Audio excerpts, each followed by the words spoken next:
Hello everyone and welcome to the Random Championship Series ARAM Tournament NexARAMas number 7. We'll get the stream started just shortly. Brackets are being generated momentarily and we're just trying to get everything started. This is my first time casting NexARAMas. Super excited. I'm Cavalier Guest. You can find me on Twitch. And there were some pre-production issues. So I'll be doing the production tonight. If anything is not what you're used to, blame me. It'll be entirely my fault. And we'll get this started just as soon as I can. And we'll be coming back to you in a minute.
Hello everyone and welcome to NexARAMas number 7, the weekly, I believe, at least first time I have really any association with it, ARAM tournament, right? So we have the brackets generated, everyone is signed up and ready to go. We're just looking to get into a game in order to cast it.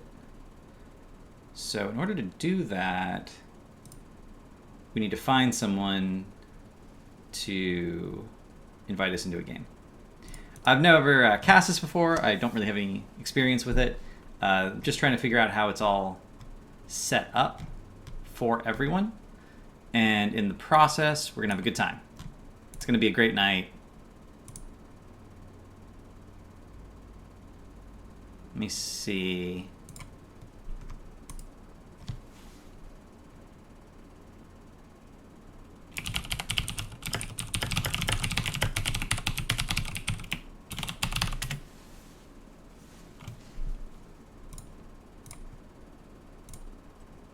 Normally when I'm casting, I feel very responsible. I have to make all the lobbies and, you know, invite all the teams, do all that sort of thing. But in this case, I'm not really doing anything. Except for forgetting to put loop on the scenes. There we go. Now we have a loop, so there's a constant background. Never used videos as sources before. So there's all these cool backgrounds. Oh, I got an ad. I got an ad. All right. So Sophist is online. I just accept that, and then hopefully he had a lobby set up. I mean, I'll make a lobby, whatever.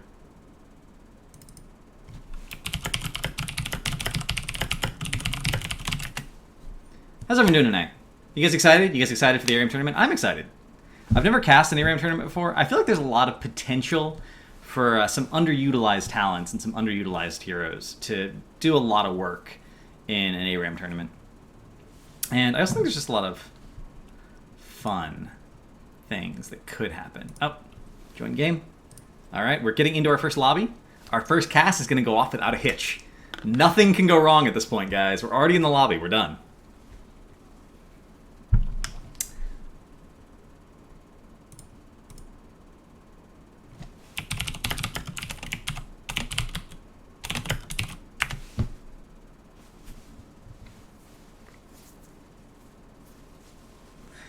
Hey, it's Bojangles. I've cast Bojangles before. I imagine that's going to happen a lot, actually. The people who really love HOTS, including myself, tend to be very, very involved with the game, doing all sorts of things, and participating in all the community events that happen, on the amateur scene at least. And you'd be surprised how many there are. We have, tournaments almost every night. We have ARAM tournaments like this one, and there's just so many cool things going on with HOTS every single night of the week. And we're just waiting for one more person in the lobby. All right. I don't have these team names. I guess some of the teams are assembled from random people, and some of them are more organized teams that play together regularly. So it's... I'm not sure if they all have names. We can give them names. We can probably do better in Team 1 and Team 2. We don't have to go all Dr. Seuss on it. But let's just check the bracket real quick and see if we can find... teams. We're gonna ask. I shouldn't ask in the lobby.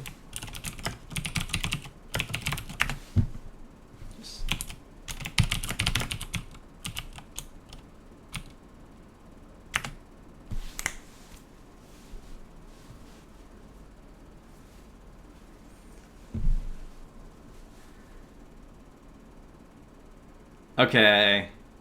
One of the team's names is apparently it's a reference to a song.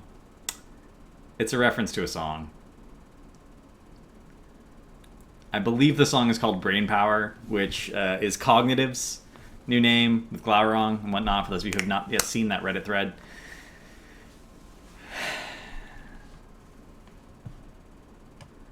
But, you know what? We're going to put it on the screen. We're going to do it, guys. We are going to put it on the screen. We keep having someone come into the lobby and leave the lobby. I'm not sure if that's the missing team member or if someone's just confused about what's going on in the world right now. Could be both. Could be both. They could be the missing team member and be very confused. That's why they keep leaving. They think they're in the right lobby when they're joining. They get in and they're like, this isn't the right lobby, and then they just leave. Maybe. Possibly. How many loyal viewers do we have? How many people were here? Show of hands in chat when you were the first NexARAMas happened. NexARAMas number 1. I'm curious. I'm curious to see how many people tune in this every week and are like, yes, I need more ARAM in my life. I need casted ARAM. I need these shenanigans to get through my Thursday evenings. Jay Smithson? Jay Smithson? That's at least one. At least one. Oh, we got him in. There's 5 people on each side of the lobby, ladies and gentlemen. 5 people on each side of the lobby. As a caster, there's very few things more satisfying than having a full lobby. Knowing, like, okay, everyone's here. The game's going to happen. I don't have to fill air for too much longer.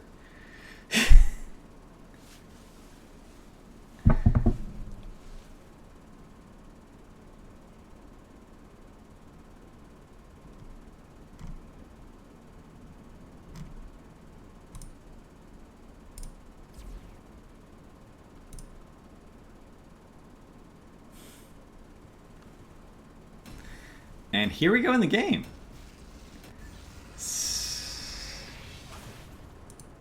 transition over to this screen real quick. So here he is. Welcome to Lost Cavern, ladies and gentlemen. We have... You know what? I'm going to do the name introductions after the game starts, so I know what hero everyone's playing.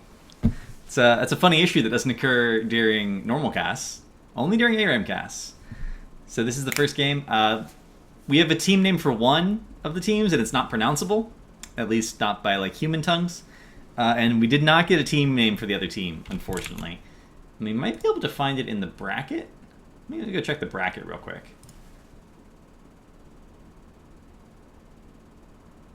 "40 Hands." So they're up against Team 40 Hands.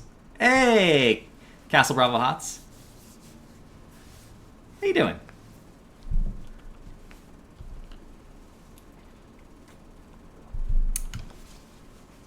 Man, I have a feeling it's going to be so fun. I've never cast an ARAM before. I've been in ARAMs, but I've never cast an ARAM.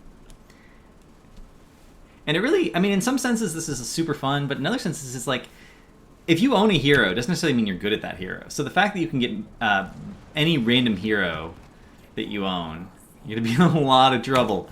So here we have Sophist on Brightwing, which I think is one of the best ARAM heroes, Rarjar on Stitches, Cooler on Raynor, Frustrated on Lost Vikings, and Oxymore on Nazebo.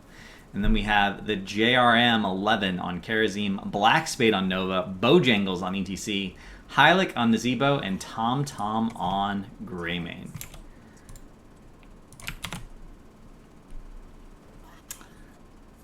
So we get some interesting pickups here. We're going to see more sustain style talents. More talents that benefit you over a longer period of time and involve less mana. We already see the globe metagame happening here. Everyone grabbing their respective globes, their safe globes, not going to contest early game. I'll be curious to see how Lost Viking ends up building. Eric, first blood, Balog goes down as well. It looks like that. Was that a full Vikings wipe? That was a full Vikings wipe. That's almost like killing a full hero, but not quite.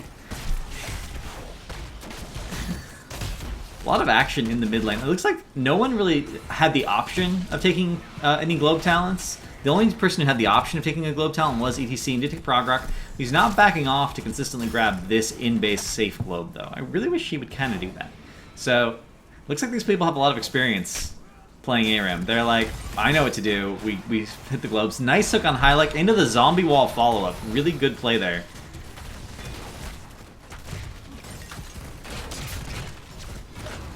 But the lane is just a little bit more pushed for the red team.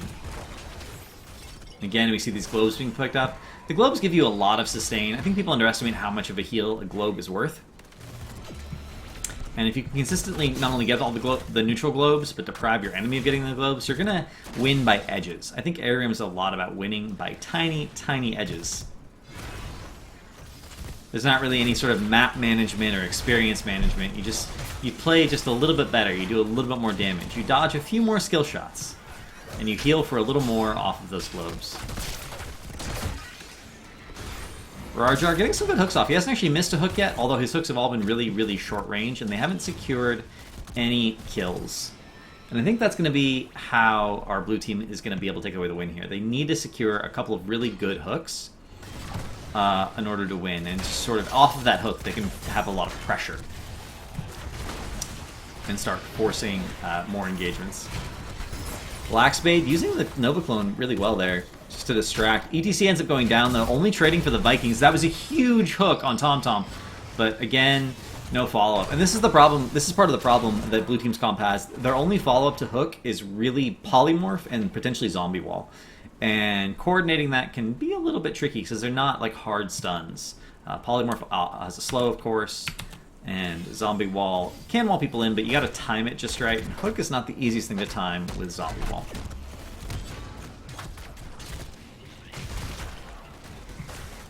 Off of that kill, we do see the blue team get level 4 first and start to get dominance on the map, being able to control the bottom globe spawn at the very least. We do see Hungry for More picked up here for Stitches, so it's really important that he does get as many globes as possible.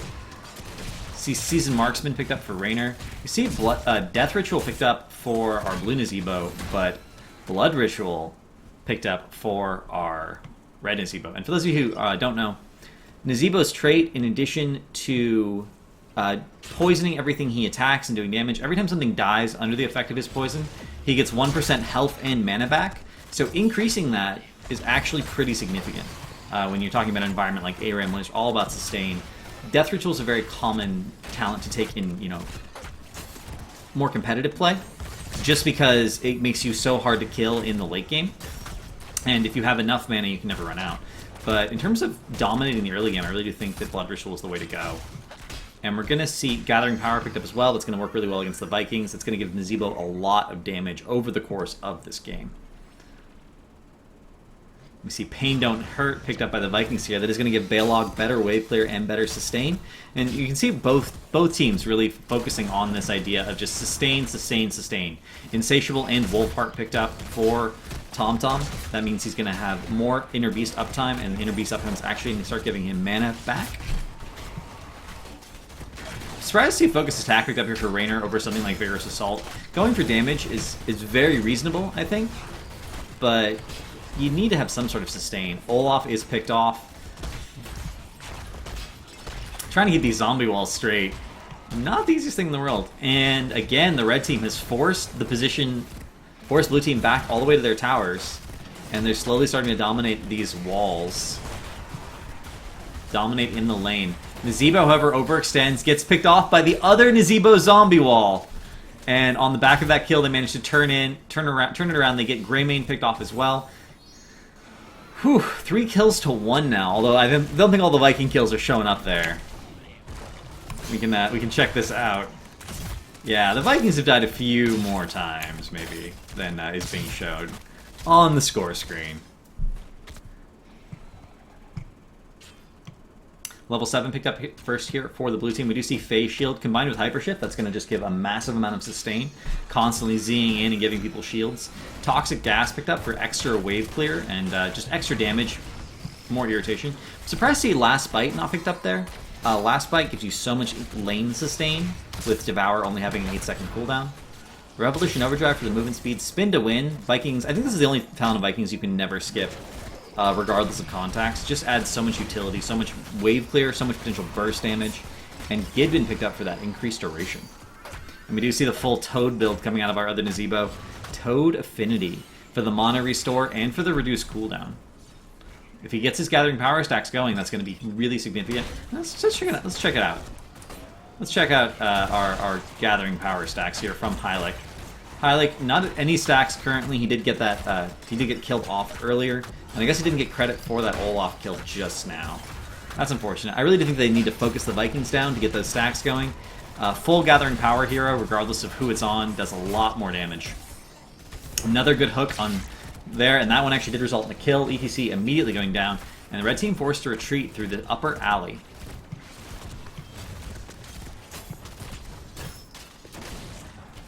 And so I was talking about it. It really looked rough for our blue team in the early game, but now they're just winning by tiny, tiny edges. They're staying at full health. They're really staying grouped up around their Brightwing. With Vikings, Brightwing's Phase Shield build is getting so much value because every time they take damage, they get healed. It reduces the cooldown of Hyper Shift, and she immediately starts to Phase Shield on people. We've seen Brightwing now Phase Shield in, and then only like 5 seconds later, immediately Phase Shield in again. That's a ton of shielding, a ton of healing coming out here from Sophist. Keeping up with a traded Kharazim, not the easiest thing in the world for any support in a constant 5v5 or 7v5 in this case environment. Frustrated, using his Vikings just to sort of scout the vents here, always leaving a Viking inside a vent to give kind of vision, using them almost like mobile wards. And if you lose a Viking, it's not that big a deal. Huge hook on Hylic here. Doesn't go down. I think he actually needs to back off, but he does end up securing some kills. Olaf and Stitch is going down, and that's 3 net Gathering Power stacks now for Hylic. But the turnaround kill on Nova. Very nicely done by Cooler there.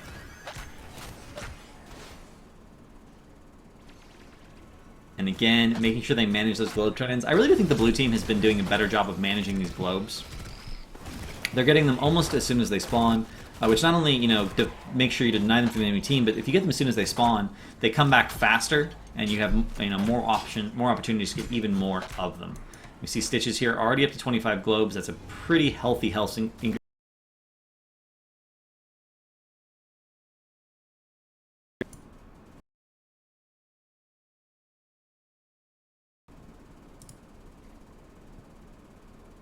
And we're back. Sorry about that, everyone. I'm not entirely sure what happened there. HOTS actually crashed, I believe, and it forced everything else out of whack.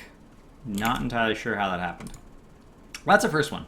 That's a first. I've had a lot of errors over the years with OBS, and especially with HOTS, various Blizzard games in general, but I've never had a game crashing do that to OBS, where it just suddenly stops streaming. And yeah, okay. So I have to restart Here's the Storm. I will be able to reconnect to the game, I believe. I'm really sorry about this, everyone.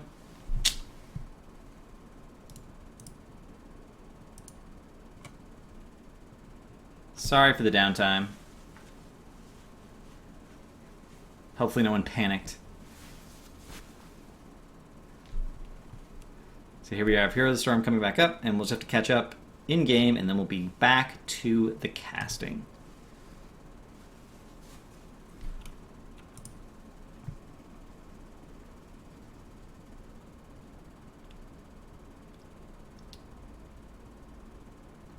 There's always one of those... Oh, whoa. Oh, there you go. I was going to say, it's always one of those hazards of doing live events. There's always that possibility that, you know, something goes wrong and you just got to fix it on the fly with mash and a plum. The adjective, not the fruit. What kind of things could you fix with a plum? Pudding, I guess. You could fix a plum pudding with a plum. You usually need more than one. Making plum pudding with just one plum, kind of awkward. Alright, we are back on the map. The server is 4 minutes ahead, which means we're going to be reconnected in like 5 or 6 minutes, based on the way the reconnect function works in HOTS, in my experience. I'm really sorry, guys. Sorry for the downtime. Just one of those things that happens when you're doing live events. To steal a line from Tasteless, you know, technology is the vehicle of esports, and sometimes technology breaks down and you don't have a vehicle anymore.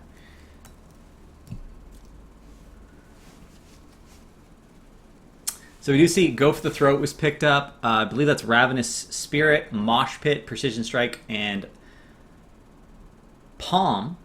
And on this side we have Blinkheel, Ravenous Spirit as well, Hyperion, Longboat, and I believe that is Gorge. So what do you think? I mean, blue team obviously winning. They're 13-12. But who do you guys think is going to take the game? They also are up a fort at this point, as we can see from the scoreboard at the top. But who do you think is going to take the game? I still feel like there's potential here for the red team to pull it out. I'm kind of surprised they didn't go for seven-sided strike to deal with the Stitches. Stitches being the only frontliner, and particularly also with Nazeebo. Picking Blood Ritual over Death Ritual. He's going to get a very, very large health pool going into this late game. And they're going to need something that can do percentage-based damage to really chunk them out. They do have Alpha Killer coming up on Greymane at 16 as an option, but I don't think that's going to... I think this might come a little bit too late. Of course, the downside of that is there are Vikings, and whenever you have Vikings, it's really hard to get a high-value seven-sided strike off. But I have faith. I have faith that our Karazim player could have pulled it off with a little bit of help from his team. Just need a little bit of help isolating a specific target. And, you know, Face Melt's really good at that. Zombie Wall's really good at sort of splitting teams in half. But we do see the first fort is down for our red team. Let's see the talents get picked up. We did see Greater Polymorph, Ice Block, Mega Smash, Pulverize, Relentless Leader to interrupt Mosh Pit. So those of you who don't know, Relentless Leader actually is the hard counter to Mosh Pit. It's the best counter to Mosh Pit in the game because you slide onto a Rainer and you mosh and you immediately get knocked off and Mosh Pit's canceled. If you don't slide onto the Rainer has Q, he just cancels Mosh Pit. There's nothing you can really do except to make sure to trigger Relentless Leader and then go in again. And not actually cast Mosh, but that means you have to successfully set up two scenarios where Mosh would have been a good idea. So you see Jump and Large and Charge picked up as well. We see the continued Toad build, or no, excuse me, we see Toads of Fusions picked up, but then Leaping Spiders. But our friendly neighborhood Nazeebo from the red team going into the full Toad build, and 3 for 4 there, really good turnaround by the red team. Hylic is at 12, now 13 gathering power stacks. And we were talking about that. We were talking about Hylic. We're like, we know Hylic's going to do a lot of damage this game. Let's check that out. Hylic at the top of the charts, ladies and gentlemen. Hylic really putting out those numbers, as is the Greymane. No big surprise there. Hardened Focus pickup for even more damage, even more Toads. That is going to give him mana issues going into the late game eventually, but hopefully with that level 1 talent, Blood Ritual, and Assiduous Globe pickups, he'll be okay on mana and just be able to Toads into Toads into Toads into Toads. I want so many Toads on this map that we could start an Amphibian farm. That's what we're looking for. Circle of Life, also a huge pickup for Karazim. Now he can basically heal his team to full with every single W he casts. Speed Metal off ETC for a little bit more maneuverability.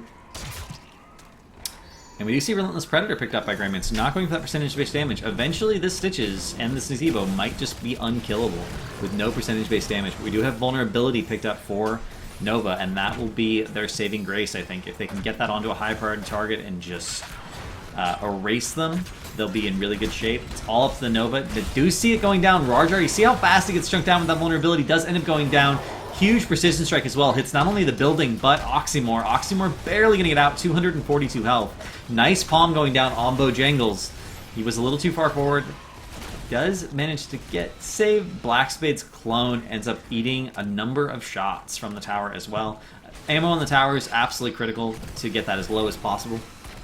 Because you don't want to fight under the towers without a wave there, unless they're out of ammo. But if they're out of ammo, it's totally safe. So top tower out of ammo, and the mid fork goes down. Ice block here from Brightwing, not going to be enough to save her. I guess Blink Heal was not available to get out of there. Really unfortunate for the Brightwing player. It's one of the reasons I'm not a huge fan of Ice block on Brightwing.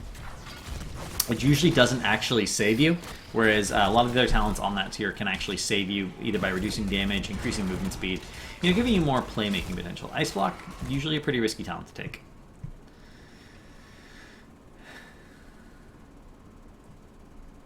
And the map is kind of reset. So both teams have a tower down, both teams just backing up, getting orbs, keeping the lanes pushed.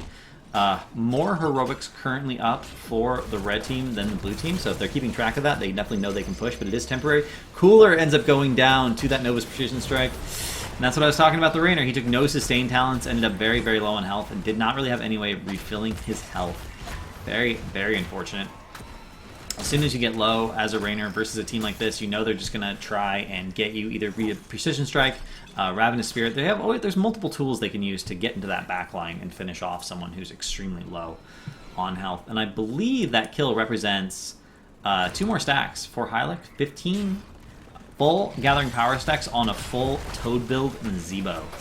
This is going to be really hard to deal with. He could actually be doing more damage to those buildings by backing off a little bit, making sure the Toads get the maximum hops in. Huge go for the throat on Stitches, immediately finishing him off. Tries to finish off Oxymore as well, but too much health to actually get it. Ravenous Spirit sort of covering the retreat here, and gonna get the keep, does end up getting the keep. Defensive boat here, trying to force everyone out. Bojangles almost goes down, but with Guitar Solo and that Speed Metal, he'll actually manage to get out. Brightwing, again, almost going down. Ice Block and Blink Heal does work this time. I'm a little surprised we didn't see a TomTom go for a Wizened Duelist at level 20. Again, just like Gathering Power versus Vikings, it's very, very easy to stack up. That last kill does pick up level 20 for the red team. We do see Storm Shield picked up, both of the Storm, Hunter's Blunderbuss, Rewind picked up for Nova, and ETC holding his talent. This is something that's pretty common. If you're going for something like Death Mosh, you usually want to grab it just before you die so the enemy team isn't aware that you're going for Death Metal. And it can result in a notable advantage in that last critical team fight that can end the game. Bojangles getting a nice Mosh here on 2 people.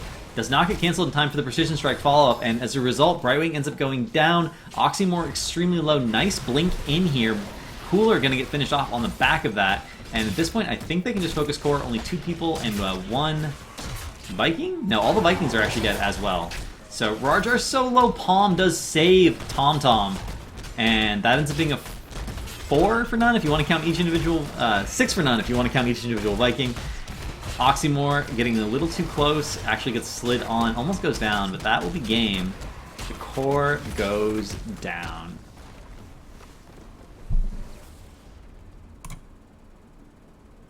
Congratulations to the red team. I don't know. That was either Ayuya or 40 hands. I'm not sure which one was which. See if I can actually click on it and find out the names. Okay. So Sophist was on... So 40 hands won that game. 40 hands won that game. What do you say we follow 40 hands? I feel like we have a connection to 40 hands at this point. What do you think, Stream? We're gonna follow them up the bracket until they lose, and then we'll follow the person that beat them. We're gonna have a story. It's the story of how 40 hands either got to the end or did not. We'll be right back with that.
All right.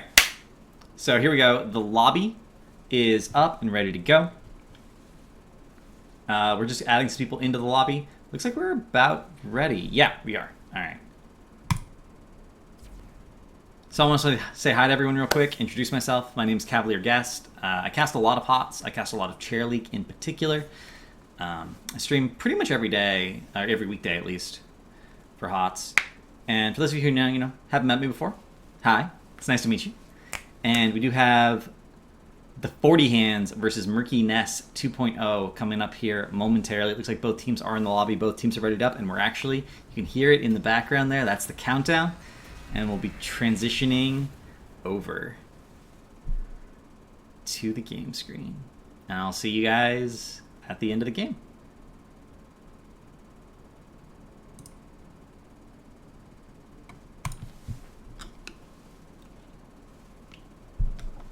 Also, I think it's a little funny that you guys only talk to me when I'm muted. I don't know what's up with that. Why don't you talk to me when I'm not muted?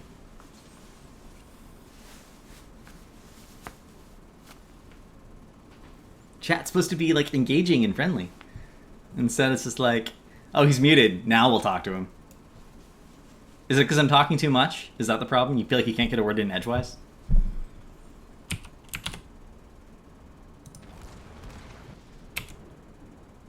I'm messing around with you, chat. Those of you who can't tell. So for Murkiness 2.0, we have Unusual on Lily, Richie on Muradin, Himalaka on Greymane.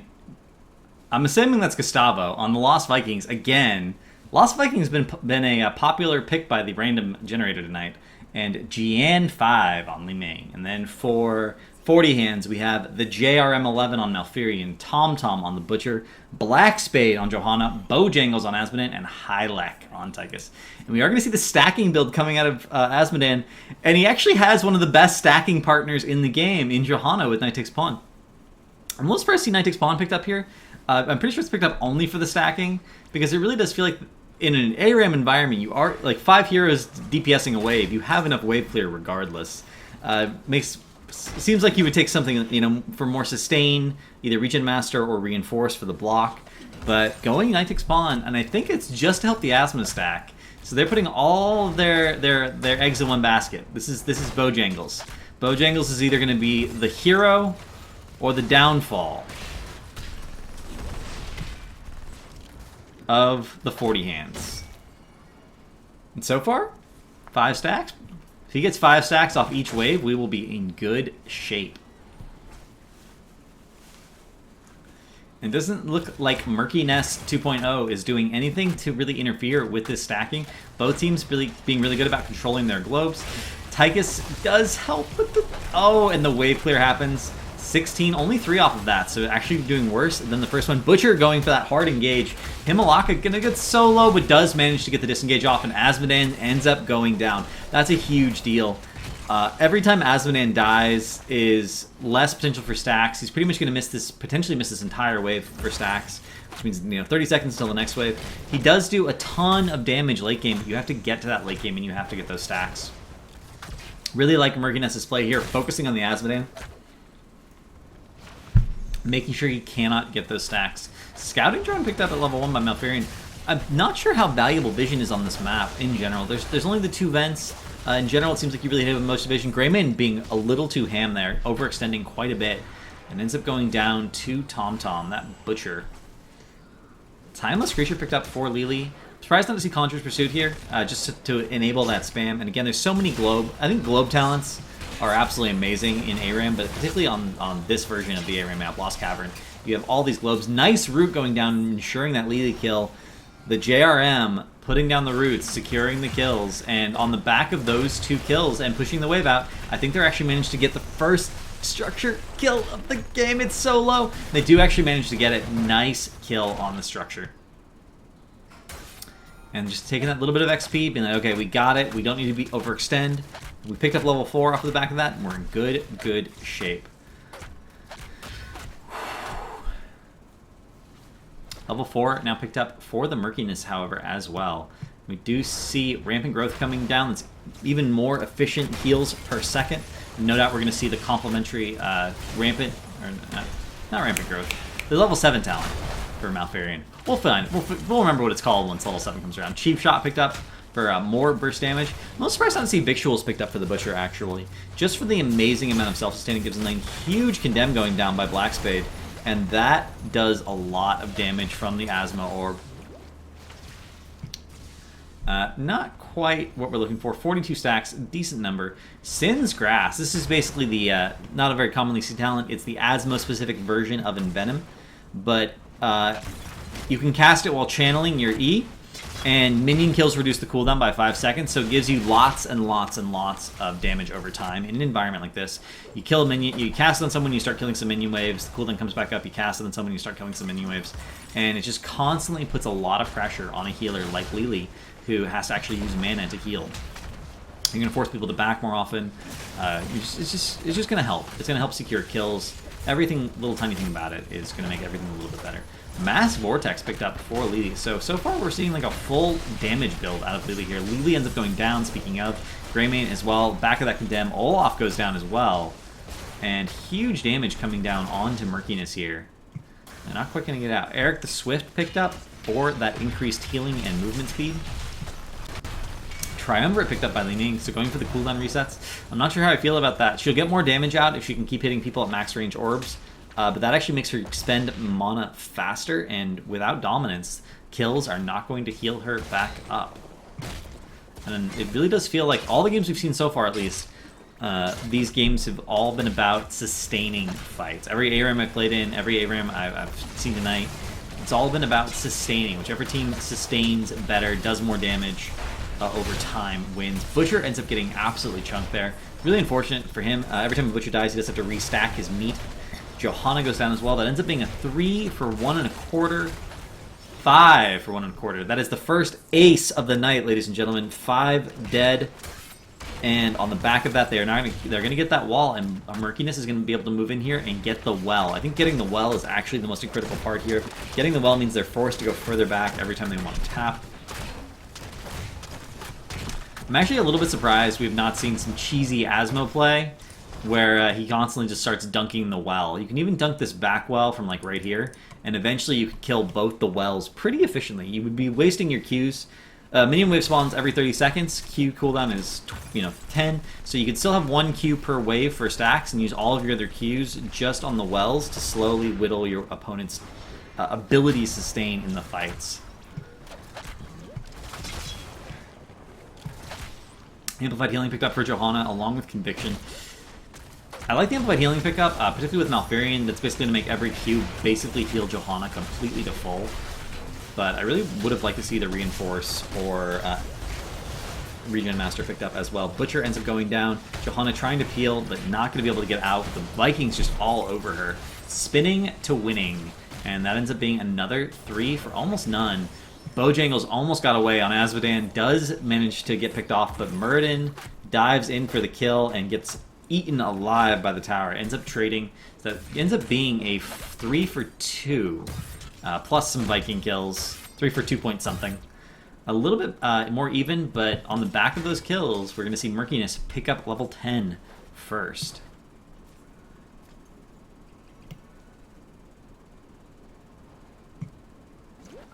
You see Master Assassin pick up for Tychus. Let's actually check his stacks real quick here. Hylic is at 7 stacks for Master Assassin.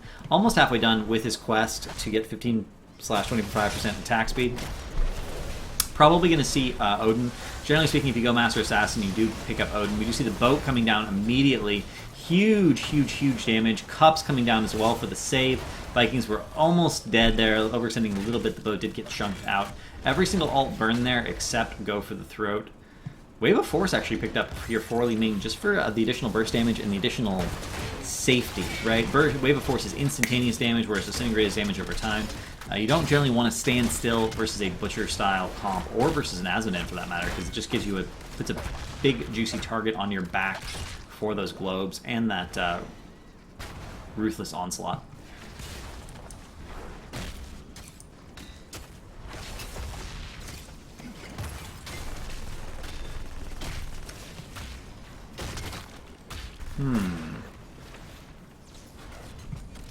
We do see Odin picked up as expected, along with Furnace Blast, just going for the straight burst. Tranquility picked up as well.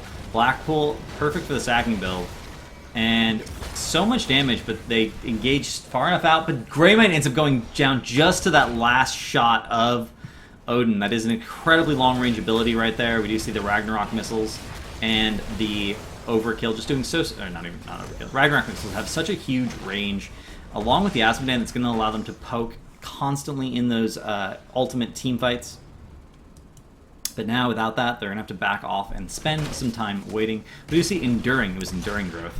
Picked up as expected. And I think both teams are going to return to a sort of neutral posture for the moment, just collecting their globes, doing their thing. We do see that a couple of people have taken globe questing talents. Check out Tychus's. He's 7 away, needs 7 more globes. Doing really good on that, 18 by the 8-minute mark. Very, very strong. And Murkiness now pushing into their side of the map. They feel really confident here. And I think this is what 40 Hands has to do. They started this fight way over here, and they started kiting back, resetting the map. I think they just need to keep doing that. They need to keep kiting back, keep getting those stacks going until they get a nice advantage. They manage to get a pick off, and then they can start pressing the advantage. But TomTom does not agree. TomTom's like, no, we need a hard engage, and goes straight in on Himlaka, going so much damage. The burst does end up going down. Li Ming ends up getting erased, as does Malfurion. Himlaka barely manages to disengage. The boat is doing so much damage. Himlaka comes back in, has his revenge on the Butcher.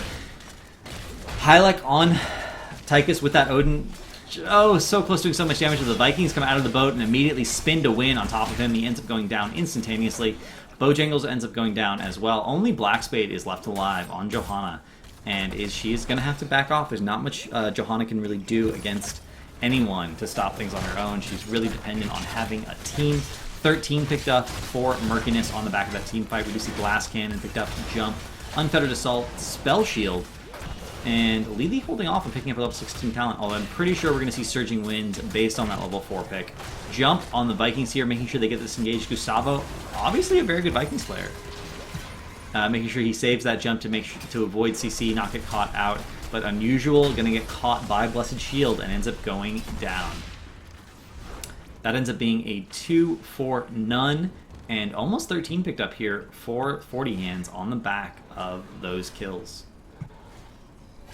At this point, they can start to pressure. I really want to see them pick off this well. I really feel like making the wells is a priority. And they do end up picking off the well. They also get 13 Spell Shield picked up for Butcher. That's the stuff picked up for Tychus, giving him an enormous amount of self-heal now every time he uses his trait and attacks a target. Butcher thought about going in, cancel discharge at the last second there. March of Sin picked up for Asmodan, allow him to move while using his E, that all shall burn. Malfurion and Johanna holding off on picking up their level 13 talents here.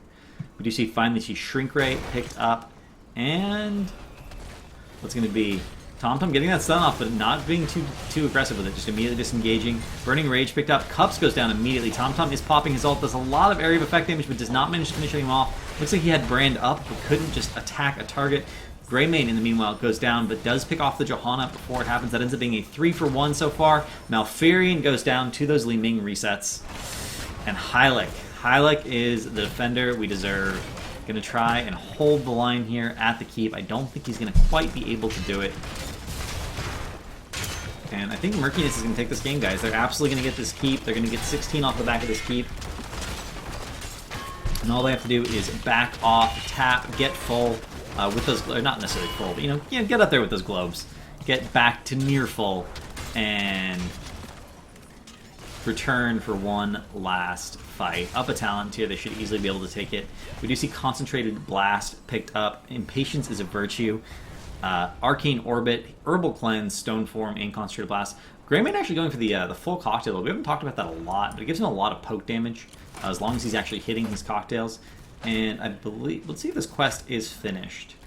Yeah, the quest is finished. It hit 20 stacks. So lots of potential bonus damage there. And I think in an environment like this, where everyone's constantly grouped together because you're fighting 5v5 in a lane, that's a lot easier to do. It's not a bad build anymore if you can finish the quest, right? But in a normal game, it's really hard to finish the quest. But in an ARAM, I think it's pretty easy, honestly, overall. to get that bonus damage going. And here we do see exactly what I said would happen. They're trying to force this fight. They're just taking advantage of the fact they're up this talent here. They're not letting Asmo have any more chance to get additional stacks. They're just trying to force the fight. They do start to back up here. They don't want to fight directly under the core. Hylic has already burned Odin, however, and no ults have been burned for Murkiness. So all they have to do is wait out the Odin. 23 seconds. Tom thinks about going in, cancels his charge at the last minute. Odin now down. They can easily re-engage here and be in really good shape. That orb, oh, that was not a good dunk. Hits a Viking. 1/3 of a hero hit by that orb. Huge damage from Greymane. Well, no, Tom just keeps threatening these charges, but does not actually end up going in. He does not really have the support he needs. Malfurion, not the best support for a Butcher, let me tell you. The boat ends up coming down. Cups comes down as well, just healing everyone to full. Nice healing by Unusual. Tranquility ends up getting popped here as well. Avatar comes down. Stone Form might be on cooldown. He really needs to pop it if it's not. Richie might end up going down here. And it ends up being a trade. Muradin for Butcher and Johanna. Vikings might be able to get out here, but the Leeming resets are real. They can just finish off Asmodan, and Himalaya comes in with the go for the throat and finishes off that Asmo. Does not actually get the kill shot, so he doesn't have a reset. They can't do that again. But Hylic, 20 health. Balog ends up going down, and the JRM is out of health and out of mana. I don't think he's going to be able to hold the line here at the core. The Vikings can actually tank the core just by rotating the wave. And core is at 50%, 45, 40, 35, 30. Eric ends up going down. The jump from Gustavo does save Olaf in the meantime, but Himalaka on the core. And I don't think you're going to be able to deal with a Greymane on the core. They do get him killed off, but 4%, 3%, 1, 0% just before the globe lands. Look at that globe, ladies and gentlemen. That would have absolutely killed Li Ming. And the core would have been safe at 2%, but it does not work out that way.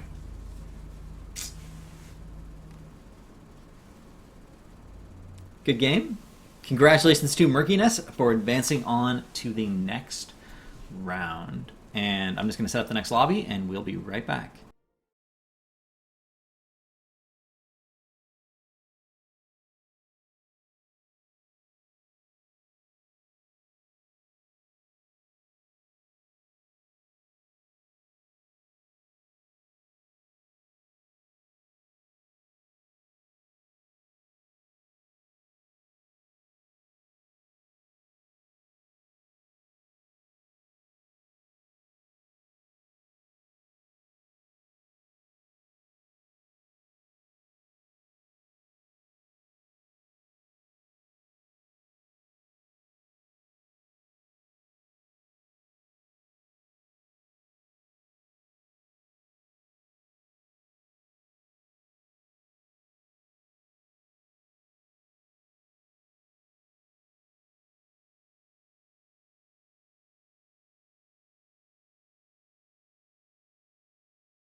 Hello everyone, and welcome back to NexARAMas number 7. Getting a little bit of lag and HOTS, actually. And it's like, I don't know, it could be a memory leak or something. I've had problems with HOTS before, but it's affecting everything. We are getting into once we're in game, it won't be too much of an issue. We do have the Murkiness 2.0 versus, I believe, Black Era. For those of you who didn't get that. Just as I was saying that it was giving me problems, just decides to go and eat it on me. Apologize for that to everyone. But more on that later. We are going to get into this next game right away, which is already running. We do see Unusual on ETC, GN5 on Tychus, Richie on Sylvanas, Gustavo on Uther, and Himalaka on Kael'thas for the Murkiness 2.0. And then for North Arrow, we have Devil Shark on Lily, Dividakos on Leoric, MJM on Kerrigan, Mr. Oreo on Sergeant Hammer, and Perfection on Li Ming. I feel like Hammer is going to be especially difficult to deal with in the context of an ARAM. Just because once you've won a team fight and get that siege up going, there's not much you can do. Lily gets absolutely erased here by the CC chain. Huge Kael'thas stun going off to start that out. Very nice play here from Murkiness 2.0. We do see the Globe talent picked up for Uther, Conjurer's Pursuit. Felon Fusion for KT going for that self-sustain, that little bit of self-heal. Another huge stun going down on Dividakos. And Kerrigan ends up going down here as well. Trading for the ETC. We might see Leo go down. No, does get that heal from Lily, but the chain bombs. The chain bombs, I think, are going to be the story of this game, ladies and gentlemen. With everyone constantly grouped up in a lane with all the minions, we're going to see a lot of chain bomb spreading. We're going to see Siphoning Impact picked off for the heal. Reanimation, again, Timeless Creature, Power Hungry, and Regen Master picked up for Sergeant Hammer. I really do think that Lily needs Conjurer's Pursuit in this style of map. It just enables everything about your kit to work better. Everything about ARAM is really about sustaining in the lanes. Globes help you sustain, and Globe Talents usually help you sustain even more.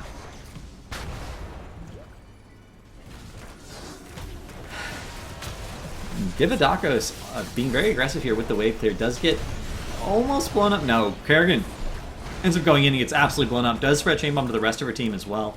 And everyone's so incredibly low now at this point. Mr. Oreo is sieging up in the vent, but right next to an ETC who's on top of you, the power slide into the Kael'thas gravity lapse, and they end up going down again. 4 kills to 2 so far. But if they keep using mana at this pace, they're going to be in a little bit of trouble. KT does have Mana Sustain coming up at level 4 if he decides to pick up Mana Tap. Jian going to go down to the life drain there. Getting that glow, but he was off by himself, and I don't think being off by yourself is a terribly good idea in this context. MJM taking a little bit of damage there. Unusual did get comboed, but does manage to get away safely.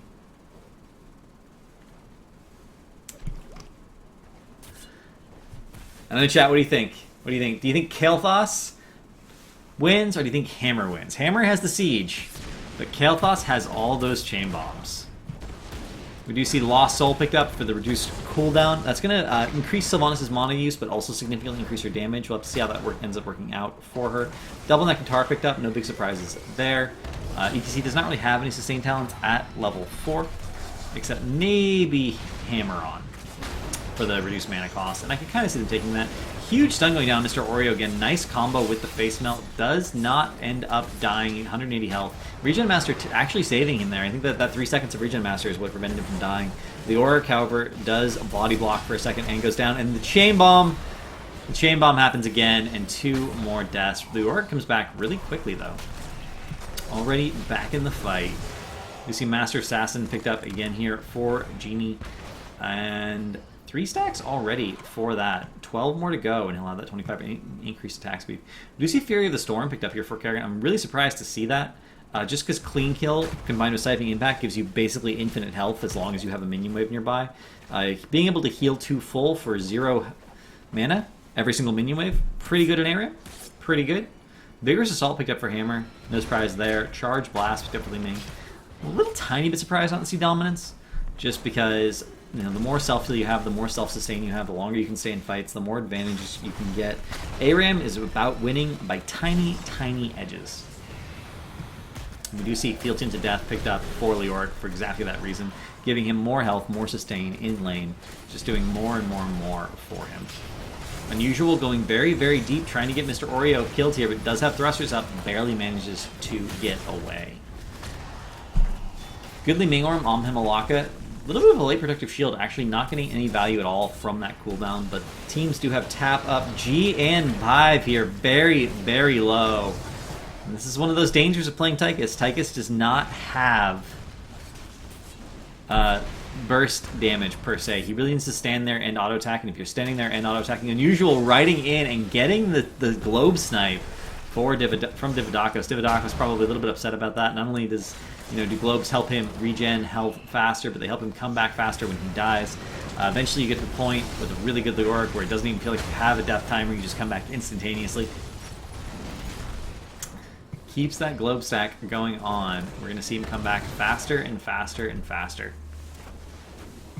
7 net talents now picked up for both teams. We do see loudspeakers picked up for that increased knockback, quarterback for the increased range, making it safer and enabling chase kills, right?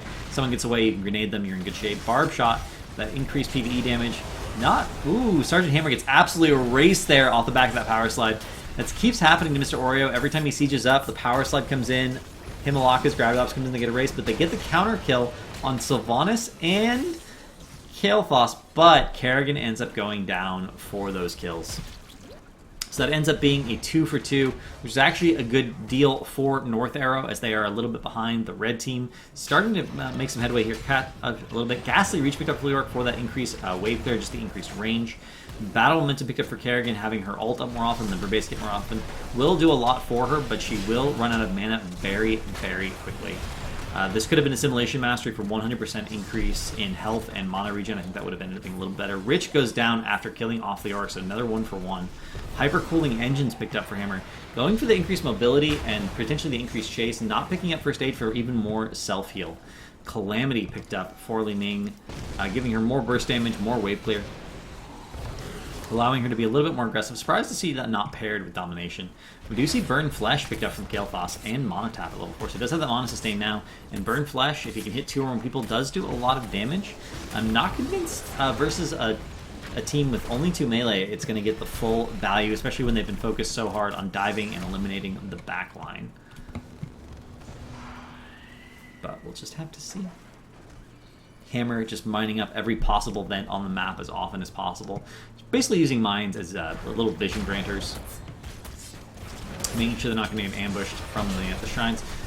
Goes down again. Huge chain bomb again. MJam having to queue back in with the Ravage just for the heal, but does not heal for enough and ends up going down. That ends up being a 3 for none, and ults picked up on the back of it for Murkiness 2.0. We see Mosh Pit, Odin, Divine Shield, Phoenix, and Sylvanas holding her ult for the moment. I can see arguments for both Mind Control and Wailing Arrow, but I do think Wailing Arrow is a stronger option. That is what gets picked up. And with Sylvanas on this map, without any team defending, she can just disable the buildings. They are going to get the well. I think it's absolutely critical. I'm really glad they focus on getting the well over getting any of the other structures. They get the entire wall as well. And they're just going to back off. They're perfectly happy with that. They still have their heroics up, but now the other team has just picked up their heroics. So they have 5 heroics, 2-3. They don't want to really take that fight. They're just going to hang out in this bush. We see Jug picked up, Entomb, Maelstrom, Napalm Strike. Huge mosh going down. And Wave of Force was picked up, but not... I guess Li Ming must have used it because she did not interrupt that mosh. And ends up being 3 for none. And with that Sylvanas, they can absolutely get this fort. All I have to do is be careful to dodge the Li Ming skill shots. It's sort of a fun mini-game, dodging Li Ming skill shots. Whenever there's a Li Ming on the other team, you're like, okay, I just gotta dodge everything she throws at me all game, and shield won't do any damage. Easiest thing in the world. Power sliding immediately on that Leoric as it reses, but Leoric getting the drain off anyway and finishing off the Kael'thas. Huge Entomb going down, but not going to matter. And Leoric barely going to get out of there alive. But they do trade basically Kael'thas' death there for the fort and the tower. And everyone else manages to get away just fine. Oh, maybe Mr. Oreo. No.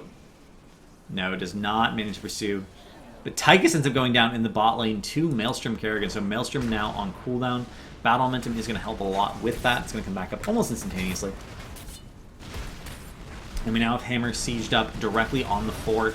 As long as they protect the Hammer at this point, Hammer should be able to finish off that fort. But no, they decide to back out. I like that call. Even though they're up 5v4 right now, they just use their ults to get that advantage, whereas the ults from the other team are coming off of cooldown. And you don't want to fight without your heroics if the other team has their heroics. In general, for the most part. Just backing off. Gonna go grab the globes. Like, surprised I didn't get that bot globe, actually. I would have immediately backed off, gotten all those globes. Just control the globes and control the world. It's like, you know, save the cheerleader, save the world, control the game, control the globes, win the ARAM.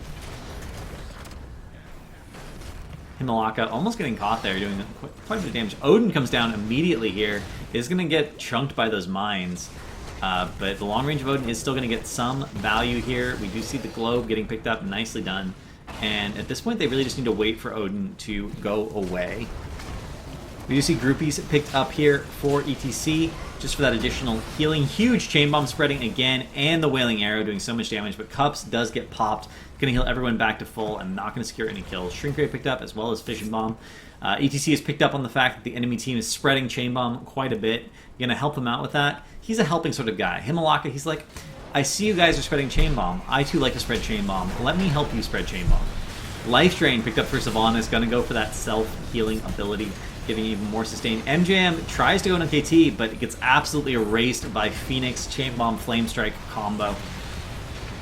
Even with Maelstrom up, it was not quite enough. Himalaka is still spreading that Chain Bomb and does get it on to perfection. Mr. Oreo, though, with thrusters, might be able to get it. No, the Flame Strike does come down, and it does finally get it with that Napalm Strike after the stun wore off. And that ends up being a 2-for-1 in favor of North Era. And they do pick up 13 off the back of that. We see Spell Shield picked up, Illusionist, Barricade for that blocking wall. Not a talent you see very often. Shrink Ray picked up for Lily. And Kerrigan thinking about her talent tree. She does have some options. She has Eviscerate for that increased engage range. She has, and she does pick up Lingering Essence for the increased shield duration. That increases the shield duration from 6 seconds to 20, which is an enormous increase. Again, surprised not to see Clean Kill picked up, though. Clean Kill does help you stack up the shield even faster on those minion waves. And getting a huge shield off of minion wave and then getting full health, pretty good. Pretty good. Kael'thas is back. Uther ends up going down. Sometimes in ARAMs, it's a good idea just to die as Uther. If you're out of mana, and you don't have well up, and you're just not going to have mana, and your team's low on health, just walk into the enemy team and die, and then use your ghost to heal your team back to full. It actually gives you quite a bit of sustain at the sacrifice of only giving the enemy a little tiny bit of XP, and it's usually actually pretty worth it. Uther does have mana problems until he gets a lot of globes going, so even if you have a lot of globes, you can sometimes be so low in mana that globes aren't going to get you back up to full mana, so you die, and then it takes forever to run out of mana because now you have enough globes that the regen helps a lot. Huge mosh pit going down for ETC. Sergeant Hammer gets immediately erased. The Wailing Arrow comes in, preventing the cancel. Chain Bomb getting spread. The Auric does Wraithwalk out, but he Wraithwalks into the middle of the team for his exit. ETC still in the pursuit here, going to hook off Carradine as well. That's 3 for none, and they can at least get the wall off the back of this. 100% they can get the wall off the back of this. They're also going to steal the globe here. Why are they not stealing the globe? Pick up the globe? Okay, thank God. Picked up the globe. Sylvanas here just disabling these buildings. There's nothing they can do to stop. The buildings are not going to save you. The buildings are betraying them. North Arrow is being betrayed by their buildings. They do end up getting the wall. Hammer back up, 11 seconds on Kerrigan, and Murkiness decides to back out. Again, just controlling the map, grabbing every globe, making sure that the enemy team does not get them. And control the globe. Control the globes, win the ARAM. Pretty simple here. We do see 33 globes picked up so far for the Auric. That is quite a lot. 49.5 bonus health regen per second. Almost 50 additional health per second. Meanwhile, I believe Tychus at this point has finished his quest. You see 15 kills picked up, 25% dash movement in speed increase, plus the increased range as a result of that. Very nicely done there. Let's see what Uther's mana regen is at. 3.3 additional mana per second, which is quite a lot. getting to the point where Uther can spam his abilities and be in really good shape. Fury of the Sun well picked up. This is one of those things that you pick up primarily versus hammers, I think. It's not a great talent otherwise, but versus a hammer, it just allows you. See that? The hammer doesn't unsiege and just gets absolutely chunked. Amazing. Echo Pedal for more damage. Titan Grenade for that percent-based damage, giving him so much burst, especially from range with that quarterback. Cold Embrace for the vulnerability. And at this point, Murky Nest 2.0 is very, very scary. Between the vulnerability, the Echo Pedal, the Flame Strike, the Hardened Focus from Uther for even more healing, and the vulnerability from Sylvanas, and the percent-based damage off of the grenade, they're just going to be able to chunk people down so quickly. If anyone gets caught by a stun, via Power Slide or Gravity Lapse, they're absolutely going to die 100% of the time. You see Leoric gets collapsed on, but does have Wraith Walk. Gian 5 going in, though, picking up Odin. Huge mosh pit, but the Divine Shield was actually late and does get interrupted, but it doesn't even matter. Leoric ends up going down. Kerrigan ends up going down. All the spread chain bombs are being spread. Mr. Oreo is sieged up and is not moving. Gonna get hit by at least one of those flame strikes, possibly two. No, does get out in time. And the fort is gonna be stunned by Sylvanas. This is a 5v3 right now. They're just gonna be on that fort. Huge power slide going in, but not enough follow-up to actually get the kill. But the keep goes down. Leoric does come back to life finally. Gets back into that fight. 4v5 now, but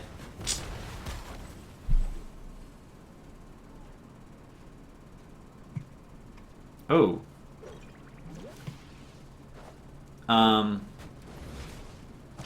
So I just saw in the Discord that North Arrow is disqualified for playing with a player who's been banned from the tournament. So Murkiness actually wins this by default, but I guess we're still going to end the game.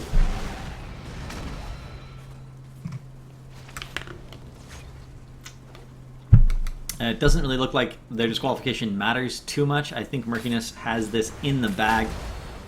2-level lead, all of their buildings, or at least all of their major buildings, versus only the core and 1 tower left for North Arrow.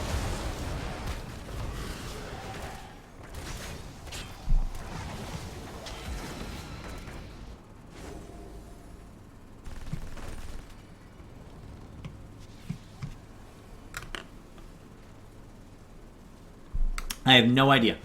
The Discord, if you look at the Battlefly, the Discord channel is publicly available, and it's in the NexARAMas channel. Man Mode just said North Arrow is disqualified for playing with a banned player. Sorry guys, if anyone has a question about it, please PM me. So if you have any specific questions you want to know about why North Arrow is being disqualified and why the player was banned, please contact Man Mode. I'm not an administrator for the tournament. I'm casting it for them. So doing my best to keep all the lines of communication open, keep you guys informed of what's going on. And Unusual gonna get chunked here in the bottom lane. ETC and Sylvanas ends up going down. That's the first turnaround we've really seen from North Arrow, and on the back of it, with that siege damage from Mr. Oreo, they're gonna be able to finish off the front fort and possibly the tower as well. Kel'Thas trying to get some poke in there, do his damage. This is the downside of the Flame Strike build. It doesn't really poke very well. You really get more damage out of the other builds in the majority of scenarios. And it's kind of a funny thing. The Flame Strike build, in theory, is really good against multiple melee. But the problem with that is that Chain Bomb is so good against multiple melee, you kind of want to invest more into your Chain Bomb talents and not into... Because if you invest into your Flame Strike, you want to D your Flame Strike. You want to use Verdant Spheres on your Q. And if you're doing that, you're not spreading free Chain Bombs, you know? And you're going to get a lot more sustained damage out of spreading free Chain Bombs. You get more potential burst out of doing a Chain Bomb plus doing a Verdant Sphere to E plus Chain Bomb into Q, just because it's guaranteed to hit for max damage.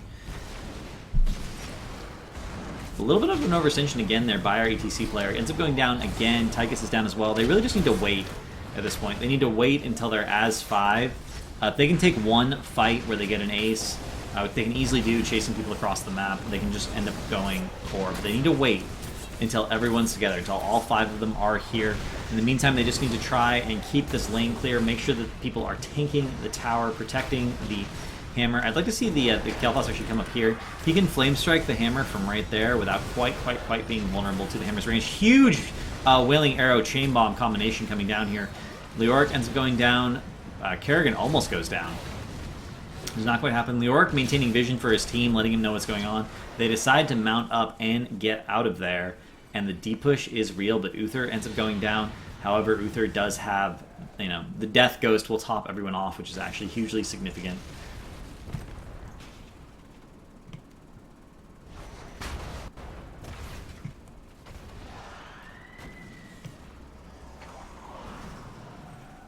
Leoric already back up. You can see how much regen matters there. 48 globes, 72 additional health per second. Comes back really, really fast. Like less, not quite half the time he would normally come back in, but pretty close. And here they are. They're just trying to finish off this keep at this point. They know Uther's still dead. They know they don't have any sustain. Huge flame strikes coming down again from KT, but if you can't get them on top of the hammer, everyone else can dodge them pretty easily. Storm Shield gets popped here immediately by Lili. I'm surprised to see Storm Shield picked up here over Kung Fu Hustle. It's a long cooldown. Mei Jam getting caught here by Tychus. Divine Shield does get used on Tychus. I'm not sure he needed that, but it does prevent Kerrigan from healing off of him, which is nice. Tychus, with that increased movement speed on his dash, is going to be able to keep up.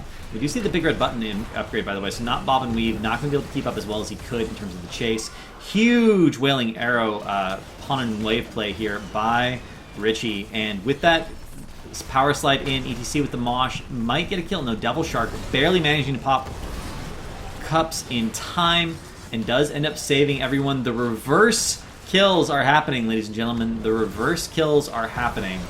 Himalaka going to end up going down, trying to evade. Maybe here's where you pray. You're like, okay, hopefully they forget about me. Does get mounted up and ends up with the jukes. He ends up with the jukes. He's juking.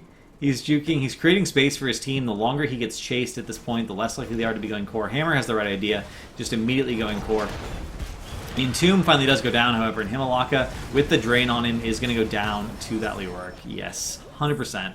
Nothing he can really do. Spectral Leech, so much self-heal for Leoric. You're not going to be able to kill him. And Hammer sitting on the core. And what do you do when you have a hammer on your core? The answer is you lose. So good job by North Arrow managing to turn that around, but as mentioned, they are apparently disqualified, so the win will still go to Murkiness 2.0.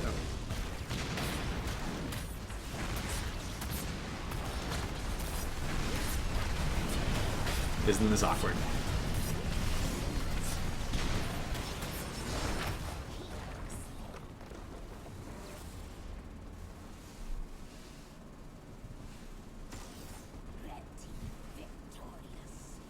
Again, first time casting NexARAMas. I'm not an admin of any kind, so I'm just being told things by the admins and doing my best to keep everyone appraised of exactly what is going on.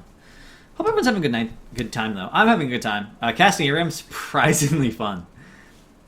There's a lot of interesting plays going on that you wouldn't necessarily see in other styles of play. You've been waiting on Purple Vineman for 20 minutes now. Let me go check the bracket and see what is going on with that. So Murkiness 2.0 goes into the finals. A Murky Without a Cause and Purple Vineman is the other semifinal coming up here momentarily. If that has not started yet, I would like to cast it. If MTG Online Gaming, you want me to cast that game, I would be super happy to do so. Let me see if we can get in touch with someone from Purple Vineman and help you out. 1 second, guys.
And we're back already. We do have the other semifinal here. A Murky Without a Cause versus Purple Vinemen is going to get casted. I'm stoked. I'm stoked we get to cast both semifinals, so we're going to be familiar with both teams. We already know what Murkiness 2.0 is like. They have decent coordination. They like their CC chain. Apparently, if they get a mage, they just get absolutely they could destroy their opponents. But sometimes they overextend a little bit. They get a little overconfident. Sometimes, not all the time, just sometimes. Whereas we don't know anything about either one of these other teams, so we're gonna check them out. I believe the finals are a best of 3, so we're going to get to see one of these teams at least 2 more games after this one. I'm going to see that. We're going to see Murkiness 2.0. We're going to get back to them in just a moment after this game goes on. And we're just loading into the game right now. It has been a night, ladies and gentlemen. It has been a night. We started this at 6 o'clock. We're an hour and a half in to casting ARAMs. And we're going to see. We're going to see. We got some portrait synergy. I'm going to switch over to the game screen and show you guys. There's some portrait synergy going on for the Murkies Without a Cause.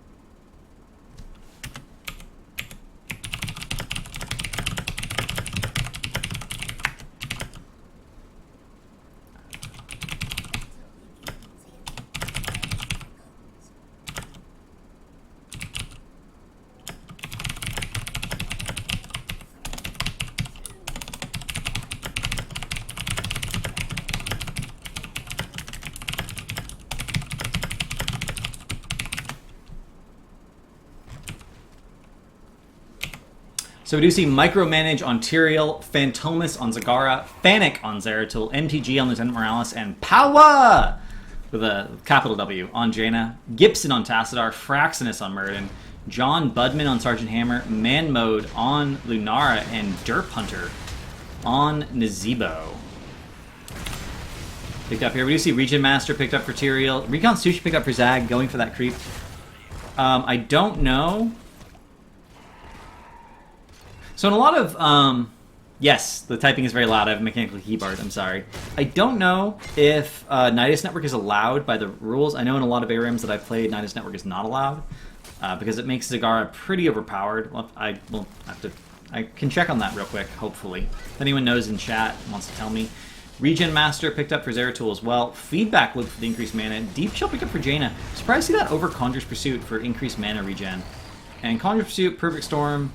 Pretty much standard talents across the board. We see Ambush picked up. I like this potential burst damage here. Versus a medic. Nidus is banned. Okay. So that's going to make a big difference to the potential Zagara plays we end up seeing.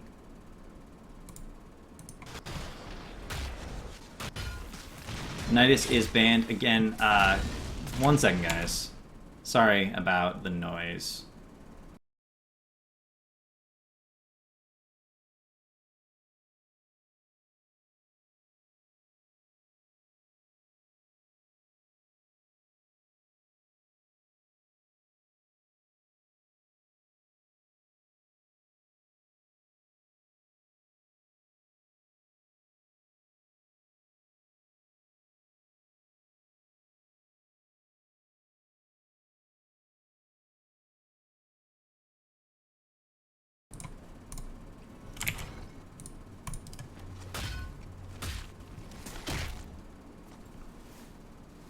So talent bans Mule, Orbital BFG, and Nidus Worm. Or Nidus Network. So I can understand that. Nidus would give you pretty much an unparalleled advantage. Once Zagara got to level 10, she would not only be immortal, but have infinite mana. And with battle momentum, you're not going to beat a sieging Zagara. It's just not possible. It's hard to do in, real games. And in this sort of context, it would just be impossible. So again, some questions by North Era about why they got banned. I don't have the answers, but I am talking to them and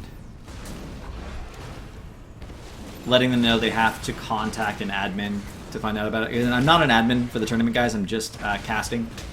So here we have level 4 picked up for both teams. We see Leeching Plasma picked up. It's going to give an enormous amount of sustain. I actually think Hammer is probably one of the better supports you can get in an ARAM type environment. Third win for that increased regeneration.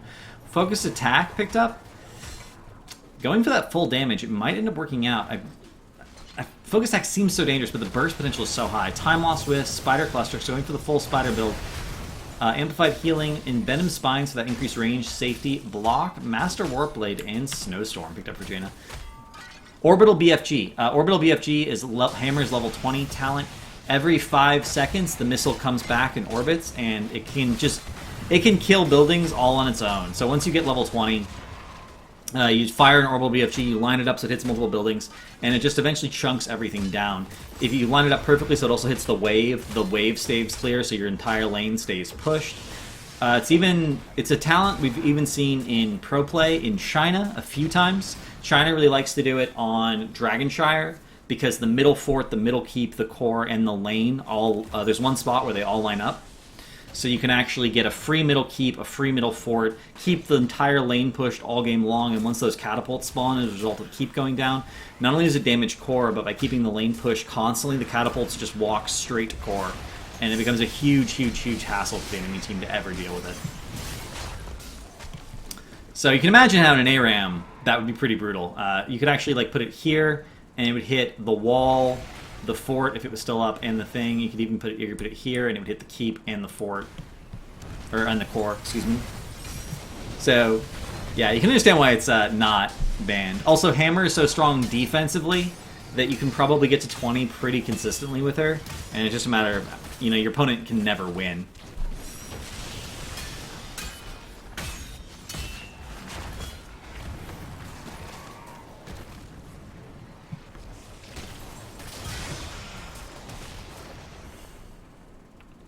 I mean, it's a hard talent to play around. You gotta win. If you know your opponent's going for that, you just gotta win before level 20 happens. If you want to look at Worlds, there was a game in Worlds where I believe it was Edward Gaming tried that versus MVV Black, and MVV Black showed how you shut that down. They picked Stitches, and they just kept hooking the hammer all game long, and they got so many picks on the hammer that they ended the game before level 20.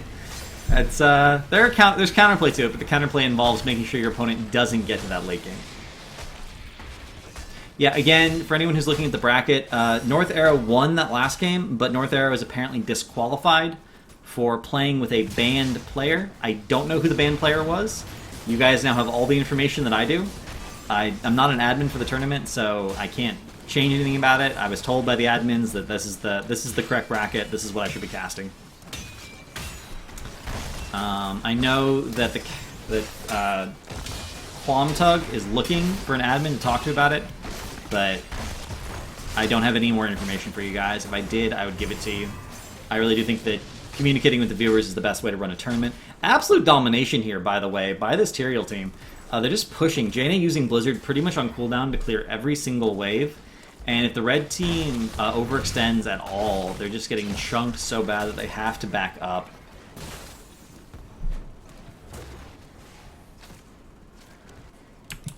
Huge damage. We do see Call's Embrace picked up. That is going to give them a lot of sustain going into the mid to late game here. Piercing Bolt picked up. First Aid. Splintered Spear. I love this pickup by our Lunara player. Splintered Spear is a talent that's really underestimated in general, but particularly versus a medic and in an ARAM style environment where you're just trying to put as much damage on the enemy team as possible to keep them low, to make their lives difficult. Splintered Spear is a really underestimated talent in general, but particularly in ARAM, I think it's the default choice. I can't imagine taking anything else. Toad Affinity picked up for Nazebo here. I think he's primarily taking this not for the cooldown reduction, but for the mana restore. And that's probably going to work out pretty well for him. We see Demolition is picked up at level 1. I'm not a huge fan of that. I do think he needed the mana restore from at least one of the ritual talents. Huge Ring of Frost going down here. Over 2 people caught in it. Sanctification comes down to prevent any sort of counterplay while they finish off those kills. Hammer and Nazebo both go down basically for free. Oh, they try and run away, but the Maw not only acts as a forest wall, but ends up catching Gibson. Gibson goes down as well. That ends up being a 4 for none for our blue team. Man, they're getting absolutely wrecked here. The fort is down. The keep wall is going to go down here as well. They can just stay here until the keep wall goes down. They don't have to back at all. Looks like they're backing up a little bit. MPG is completely out of mana, so they don't have any healing. going for them at this point, but Micromanage can just absorb that damage and then Q out. They do end up getting the towers, although the wall barely lives. They back up. They get all the globes, starting to refill their mana and health pools. They get those taps going. And 10 still not here for the blue team.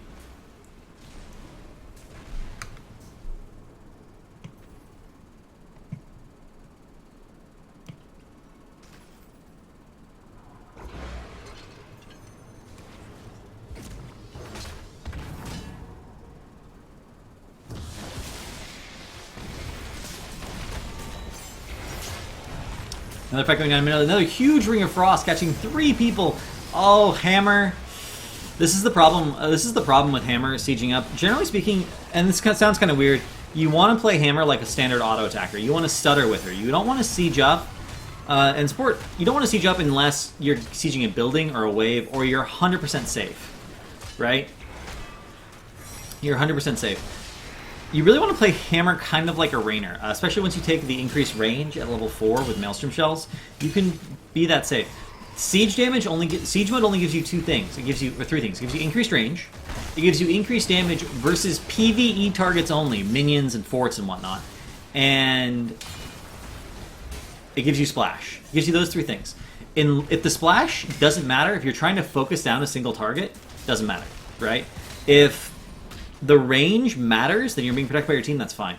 But if you're being engaged on, if you're being dived on, you immediately need to unsiege and get out. You can't be in siege mode as Hammer. You get hit by too many things. And we've seen that happen over and over and over again tonight, but particularly in this matchup, that Hammer got hit by Ring of Frost twice. Once is too many. Once is too many. After the first Ring of Frost, you should learn your lesson. If you see that Jaina coming in, you should be like, oh yeah, I'm immobile, I need to be able to move. I'm immediately going to unsiege.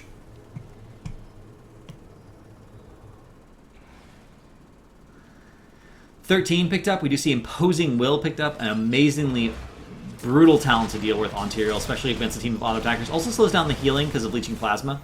Mutalisk picked up for that area of effect damage. Assassin's Blade, Intensive Care, and Stormfront for that increased range. Jaina just playing super safe this game. She can get a big Blizzard down from really far away, then she can go in with that Ring follow-up. With that Deep Shield, it's going to be more and more likely to land. We can see Fennec on Zeratul acting basically as a mobile ward here. Nice Force Wall there, but Micromanage going to go in any way. And huge Ring of Frost, Sanctification keeping everyone safe. 3, 2, 4 kills? 4 kills here. Ends up being a 4 for none. And on the back of that, they're already on top of this keep. They're immediately going to be able to get it. Jaina getting even more Blizzard damage. Coming in, clearing that wave. They're going to get the fort as well. Are they going to try and go core is the question, though. They decide to get the fort and the tower. I want to see them get this wall here. The more open their engage areas are, the better. Constricted spaces really benefit a Hammer because it makes it harder to get to her. She can seize it like right here and dominate this entire area, particularly if they manage to get to 16 with graduating range. But they're just resetting. They got their objective. They're going to go back, get their orbs. Just pick them all up. We do see Micromanage now at 48 orbs, 49, 73 health per second. In addition to his amplified healing, there's no way Micromanage is dying in this game. The other team simply does not have enough damage. That is getting to the point where it's negating Lunara's trait, particularly because of the level advantage. Because the levels increase your health and increase your regen as well. And Lunara's trait scales better the higher level she gets, and currently being 3 levels behind is not a good place for her to be in. Huge Maw going down here. No follow-up, though. Ring of Frost was not yet off cooldown, but it doesn't even matter. Hammer ends up going down, getting caught with the body blocks by Micromanage. Very good Tyrael player, actually. You don't see good Tyrael players very often, and seeing them in an ARAM is actually even in some ways more impressive. Ring of Frost, that's the first whiffed Ring of Frost we've seen all game, but it does hit the core. So that damage is somewhat significant. It does zone Lunara out from being able to get back to her Altar of Storm safely, so she does end up going down. And sometimes zoning is all you really need from an ability. Zeratul coming in with that Shadow Assault, and that ends up being a full ace. Almost. Hammer does come back up just in time, so they weren't all 5 dead at the same time. But the core is dead. Even if they manage to get a full team wipe here and kill everyone, Tyrael could easily finish off the core with his Death Explosion. GG.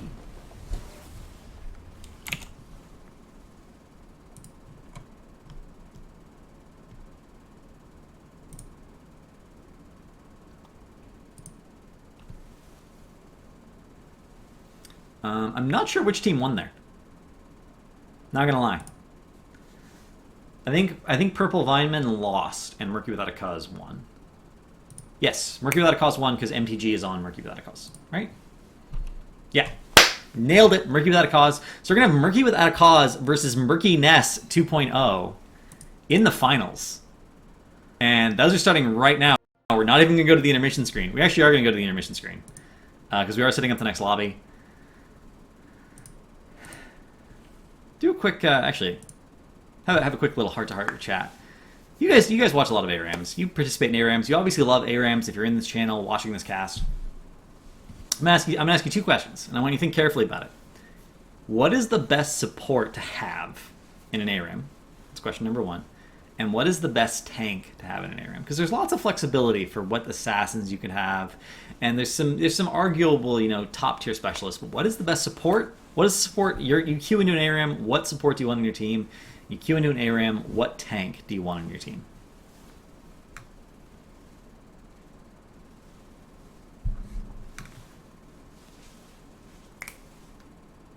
Waiting to hear from you, chat. I'm waiting to hear from you. We do have a Murky Without a Cause already in the lobby. We are waiting on Murkiness 2.0 to join up, and as soon as they're in the lobby, we will get the game going. This is, I believe, a best of 3 for the finals. I'm going to go check the official rules on that right now just to make 100. It is a best of 3. Okay, so this is a best of 3. So we're going to see at least 2 more games. This one and then another one, and Malfterial. Interesting. Now I can understand. Apparently oh no, I see. So they are in the lobby, and we are getting. No, they're not in the lobby. Did I get kicked out of the lobby?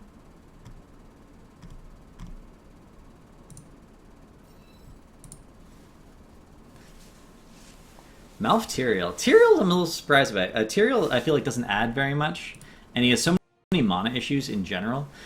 Malfurion, though, with Innervate, absolutely brutal. Maybe Malfurion and Tyrael together. Morales, Malf, Stitches. Interesting. Johanna. See, my fear with Morales is Morales has a hard time healing certain things. Like, she can't deal with Chain Bomb. Right? There's area of effect damage is very difficult for Morales to deal with. She just straight up can't handle it. So if your team happens to get an area of effect damage dealer on the other side, you're going to be in a lot of trouble. So I'm a little bit surprised by that. Brightwing I can understand. Huge sustain. Amplified healing makes everyone good when you have a dedicated healer that you're with all the time. So I understand Johanna and Tyrael in that sense. Johanna also has potentially wave clear. Really interesting picks though. I'm surprised at the number of people who were saying stuff like Stitches. But again, you guys probably have way more experience with ARAMs than I do, so I will take your word for it.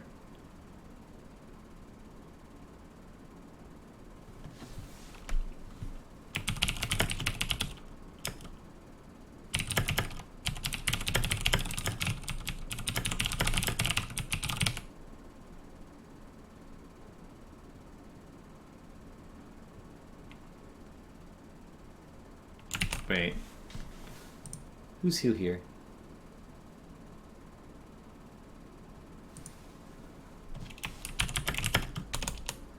One second, guys.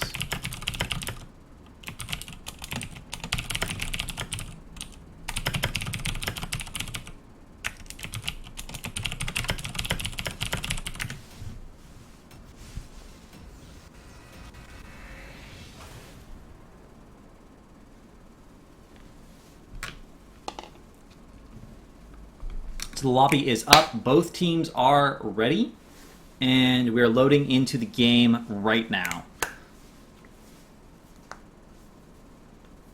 So we're going to get the first game of our best of 3 finals for you momentarily.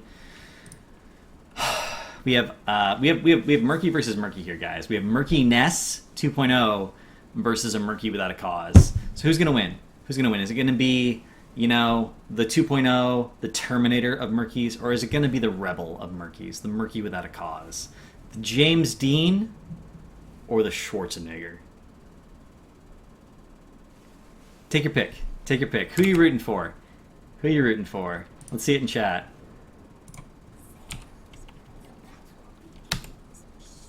So we have Micromanage on Lieutenant Morales, Phantomas on Muradin, Fanic on Falstad, MTG on Gazlo, and Powa on Raynor for Murky's Let a Cause. And then for Murkiness 2.0, we have Unusual on Rhaegar, GN5 on Johanna, Gustavo on Sylvanas, Hilm Laka on Greymane, and Richie on Nova.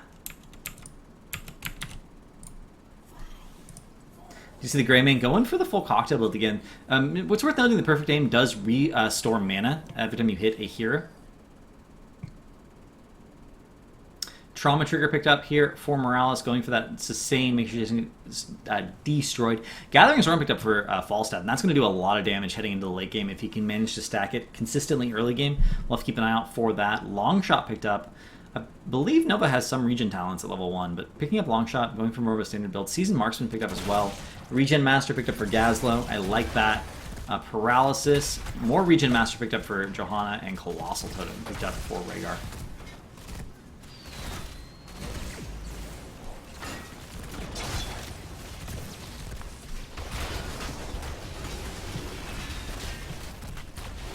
Fanic getting very, very low there. Is Micromanage's heals are on point, however, does manage to barrel roll out to safety. Doesn't get too chunk. MTG, the only one who really needs orbs on his team, so he's in charge of orb management, just rotating, trying to get these orbs on cooldown. Does steal the orb from the other team. Very nicely done there. Just rotating and grabbing orbs, rotating and grabbing orbs. I'm curious to see which ult we're going to see. I don't see a huge benefit to Robogoblin under the circumstances, but level 20 Robogoblin is pretty scary with Stim Drone. I'm not going to lie. They already have a Stim Drone target in that Raynor, so it's probably not going to be a factor. We are probably going to see Gravel Bomb, I hope. But we'll have to see. Gust into Gravel Bomb could be one of those things that ends up resulting in a full team wipe. But there's potential Wombo here. There is potential Wombo. GN5 standing right on top of that spawn point, making sure he gets that orb. I really want MTG to start heading top right now. 4 seconds till the next orb spawns. Richie just absorbing a lot of damage with his clones. And Gazlo just thinking. Okay, ends up going for the wave with his laser beam. Laser actually ends up using a lot of mana. Gazlo, one of those heroes that pretty dependent on sustain talents and on tapping regularly. He can push a lane very aggressively using his abilities, but he does run out of mana very, very quickly if he does. So he has to be careful. I kind of feel like we haven't seen this so far today yet, but people could be managing their taps a little better. Once you're even a little bit low on mana, you can start tapping, because your health is usually okay. Orbs are enough to keep you top off health. If you're dodging skill shots, not getting too chunked. Huge Condemn going down, but the Explodium Charge there does zone everyone out. Unusual almost goes down, but does barely get away. You just see Falstad immediately tapping. We probably won't see Flow Rider picked up at level 4, even though it would help him stack, just because it would help him make him run out of mana so quickly. And not hitting anyone there with that Q. Very unfortunate there. Let's see Fanic stacks. Fanic's only at 28 stacks, almost 3 minutes into the game. That's what I would consider pretty low for a normal game. So in this kind of environment where you're constantly in a 5v5 situation, that's really low. Only getting 1 stack off of that throw, you should be getting more than that. You should be getting at least a couple stacks per throw. We do see Power Throw picked up. Maybe that increased range will help him a little bit. Does get a stack at that time, going up to 32, but again, only 1 stack per throw. It's going to be a long time until he has enough stacks to be really threatening. We do see Arc Reactor picked up by Gazlo. More Explodium Charges, give you additional turrets if they hit a hero. That is an invitation to spend even more mana, because every time you hit a hero, you're going to be able to put more turrets down. Eventually, you will have a whole forest of turrets with that level 7 talent. Potentially, that might be a level 4 talent. You might actually be able to get both of them. I'm not 100% familiar with Gazlo's talents since the rework. I have played around with them, but sometimes I forget which talents are on which tier now that he's all changed up. Amplified Healing picked up with the wind for that increased range. Draught Overflow, Rapid Projection. I wonder if we're going to see a 1 in the chamber style build here coming out of Nova. You see Third Wind picked up from Muradin, going for additional self-sustain. I like that focus stack. Not a lot of changes here. We do see that Gazlo being a little bit cheeky, just using this turret for vision and sort of DPSing down that gate passively as needed. I think we're going to constantly see that. Turrets are going to be a thing to keep a really close eye on this game. The amount of vision they're going to give, the amount of zoning, the amount of potential damage they're going to end up doing, and just the structure damage they can constantly dish out safely. GN5 aggressively going for that globe. MTG does try to stop him, but does not manage to do it off. GN even turns around and gets a huge Condemn off, and Lightning Shield actually putting in some work there. Unusual timing those Lightning Shields very well, putting them on as soon as the condemn goes down every single time to chunk everyone down. And again, just winning by edges here. This is one of the Morales' major weaknesses. She can't heal everyone. She can only heal one person at a time. So if you use Area of Effect abilities to put damage on multiple people constantly, everyone's always going to be a little bit low. And if everyone's a little bit low, the odds of you getting a pick and getting that bonus XP, getting that additional pressure, go up a little bit. Phantomas, as you can see, was getting very, very low there. Does Dwarf Toss out, though, and GN5 going to go down. Does not have that escape, but Muradin counter-killed. That ends up being a 1-for-1, but First Blood goes over to a Murky Without a Cause, and they do get that bonus experience from that First Blood kill. Very close. We see Caslo in the top lane again. Just, oh, look at that. Look at the beauty. Unusual having to go up and deal with that. Taking some damage as a result. Every time that happens, Gazlo is basically trading mana for health on the enemy team, which is a good trade. That's exactly what you want to be doing in this context. Nice job here from Falstad, getting that well very, very chunked down with the boomerang plus the power throw, safely managing to kill that well off. One more Q, and that would probably go down. Another contested orb here at the bottom. Power goes down, his Adrenaline Rush and micromanages heals do save him at the very, very last second. Another stun coming down here with the cleanse on Gustavo. Nice cleanse from Unusual there, saving Gustavo. Johanna ends up going down there, however, peeling for her team. Unusual barely gets away. Actually, I think Unusual might have been able to get taken down there if Raynor had not queued, but look at that play from Gustavo. Pre-casts the Haunting Wave over the wall, grabs the globe, and just, I'm out of here. Very good play here on Sylvanas from Gustavo. Wow, that was some Haunting Wave play. And tries to go for the other orb, but the turret deny happens. MTG, if he was paying attention, should have obviously seen that, and they do end up rotating for the globe. Very nicely done. Oh, wow. Good play coming out of here from both teams. Actually, a lot of thought, a lot of good rotations on the map, just trying to control every possible thing that is happening. We do see Rocket Turret just going for the spread damage on Rocket Turrets. Rocket Turrets now attack 2 additional enemies for 50% damage. It's just spread. Rhaegar does have the tools to deal with that in his kit, especially if he picks up Tidal Waves at 13. He can get that chain heal going even more. But it's just going to be hard to deal with constantly getting picked at by those turrets. Revolution Overdrive picked up a Radiate for even more damage from the Morales. Not something we see very often. Conviction picked up for that increased movement speed. Unstable Poison, Incendiary Elixir, and 1 in the Chamber. So we are going to see a 1 in the Chamber style build. And Gustavo on the ball here, just getting these orbs over and over and over again. And now going to hide in the smoke. I kind of wished Gustavo has the ability to E over this wall to safety. He could be aggressive here. He could start just DPSing this tower down by himself, forcing the enemy team to back up, and then E over the wall when they come and potentially get out. Especially if his team came to save him. His team can actually set up an ambush in the vent if he did get rotated on after his Haunting Wave. There's potential here. There's potential here to really safely start doing some structure damage while potentially setting up for really good ganks. But very close to 10 here at the moment for Murkies Without a Cause. And if they did pick up that level 10 at the wrong time, that'd be really bad. Maybe after level 10 they can start doing that. Micromanage, rotating up, going to grab that orb, not waiting for MPG, however. MPG, the only person who has an orb talent, so not going to help him out. Being like, no, MPG, you don't need any more orbs. You have enough orbs. And MTG's like, there's never enough orbs. There's never enough orbs for the Gaz Lord. Only 31. Johanna ends up going down again. Gravel-Bomb only hits Himmelaka, and he does manage to get away from the follow-up. Hyperion going down here for the siege damage, and underneath that Hyperion, they will be able to push 100% safely. They're guaranteed at this point to get this fort. As long as they're careful, Phantomas dives in at full health and half mana. He's in good shape to absorb shots, zone for his team, and they do manage to get all of the structures, including that gate right there. So now the map is completely open for Murkies Without a Cause. They're going to be able to be where they want, to do anything they want. They're going to be able to pick their engages and keep pressuring the lanes. But level 10 now picked up for Murkiness 2.0, and they have their heroics up, and Murkies Without a Cause does not, so they need to back up. No big surprises here. We do see Stim Drone picked up, Avatar, Mighty Gust, Gravel Bomb, and Revolution Overdrive, pretty much as expected. Precision Strike, go for the throat, Bloodlust.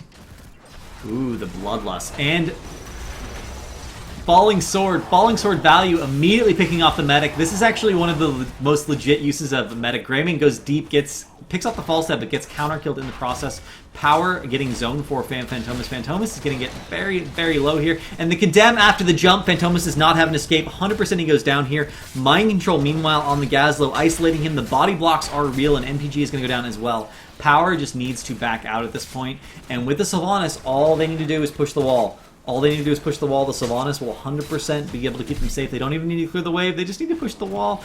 Okay, finally they're taking advantage of the fact that they have a Sylvanas in their party. The wall not doing any damage here. Richie using Nova clone over the wall just for that vision, making sure they're 100% safe. And they just get the Tyrant back off. They could have easily gotten that entire wall if they just pushed with it. Not taking advantage of the fact that they have a Sylvanas there. But, like, Falling Sword. Talk about Falling Sword. Normally we see Blessed Shield picked up for Johanna. There's some maps where there's too many things in the way, so Falling Sword ends up being a little bit better because of that. But Blessed Shield allows you to set up those picks. Johanna does not have a gap closer. She doesn't have power slide. She doesn't have a jump. So Falling Sword, and you catch up with Condemn, excuse me, Blessed Shield plus Condemn. You manage to like stun someone from range, walk up to them, condemn them. It allows you to engage, hard engage people, which is a tool that Johanna doesn't normally have. But Falling Sword allows you to immediately get on the back line. And when you're up against a hero like Medic, where you just need to kill the medic. If you kill the medic, your team probably is going to win the fight, even if you die for it. Falling Sword is very, very good at that. So not only picking Falling Sword here, but picking Falling Sword, using it on the medic at the start of that fight to immediately just erase micromanage off the board. 100% is why they came out on top of that team fight. Very good play here by GN5 on Johanna, understanding that Falling Sword has some situational uses, and that's certainly one of them. That did almost completely even out the experience. Murky's Without a Cause are going to barely get to 13 first, and they're going to have that brief advantage of having a talent tier up. Gustavo getting pretty chunked here, but does manage to eat out. No, Bloodlust into Precision. Oh, all the counter, and another kill immediately on the medic via that Falling Sword plus the Bloodlust. And they're just going on the chase now. Unusual is very low. Remember, he does not have that ability. Well, he couldn't end Sessional himself anyway, just because. We see Couples Therapy picked up here by Micromanage. I think Spell Shield would have served her a little bit better. Spell Shield picked up for Murden. Crippling Hammer for that increased slow. Turret Storage for even more Turge. Giant Killer picked up by Raynor. And we see Tidal Waves picked up. Life Drain. Unfettered Assault for that increased lunge distance, more range. Double Tap, setting up for that vulnerability at 16. And Johanna saving her talent here. I'm curious to see what we're going to see. We're going to check on Himalaka's quest, right? There's a little bit of a downtime here. Let's check on Himalaka's quest. He is done. He does have that full quest talent, all the bonus damage from Cocktail. So he does have that poke as long as he's hitting. And let's be honest, when you're 5v5, it's pretty easy to hit everyone. I don't think Couples Therapy is going to save Micromanage here, by the way. I'm pretty sure Falling Sword is going to keep killing him. We'll see if I'm right in the next team fight. Falling Sword is now off cooldown. Bloodlust, 18 seconds to go. Gravel Bomb, so far, not producing any value at all, despite the full 5v5 situation. MPG getting caught a little bit here, but is going to get away because he did start out mounted, but the Mind Control comes in, might not happen. And a huge Falling Sword going down on Micromanage again. The Precision Strike does send him out. Manages to get away that time. Huge Condemn going down on power, but the Sim Drone comes down on power, and he starts cleaning up. Greymane goes down, Rhaegar goes down, Fantamus goes down. So this is currently a 3-for-2 in favor of Murkiness 2.0. But Johanna overstays, does not pop her shield, does not respect the power of a Raynor with Giant Killer and that Q, and ends up going down. So that ends up being a 3-for-3. Both teams very close together, very even. But Bloodlust still available, and Hyperion and Gus still available. So not quite trading evenly in terms of ultimates, even though they traded evenly in terms of kills.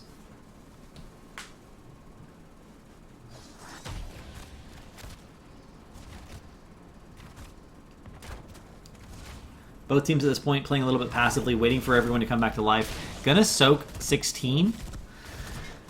Possibly engage in another team fight. It looks like they're trying to force. Nova has done really well following up those Falling Swords with a Precision Strike. The knockup is enough that you can actually get out of it, but you have to time it just right for the Falling Sword to come down. You have 2 seconds to sort of line it up, and then a second for Precision Strike. So you want to You want to get it going at like 1.75 seconds of Falling Sword. Again, on micromanage, and we see that one not quite working out, but oh, the Gust! The Gust actually saves micromanage. He could have gone down to the Johanna, and that's why Spell Shield would have been so much better. If micromanage just stays in the back line and gets dived on, the Spell Shield will never be triggered, and it will only be triggered once you get Falling Sworded, and that's going to save you from that Precision Strike damage. It's going to save you from that Wombo. But the Gust saved the team there. And only Gazlowe ends up going down. 3 for 1. 16 talents picked up on the back of that. We do see Second Opinion for more self-peel. Airy Gust for increased movement speed. Superior Schematics for increased turret damage.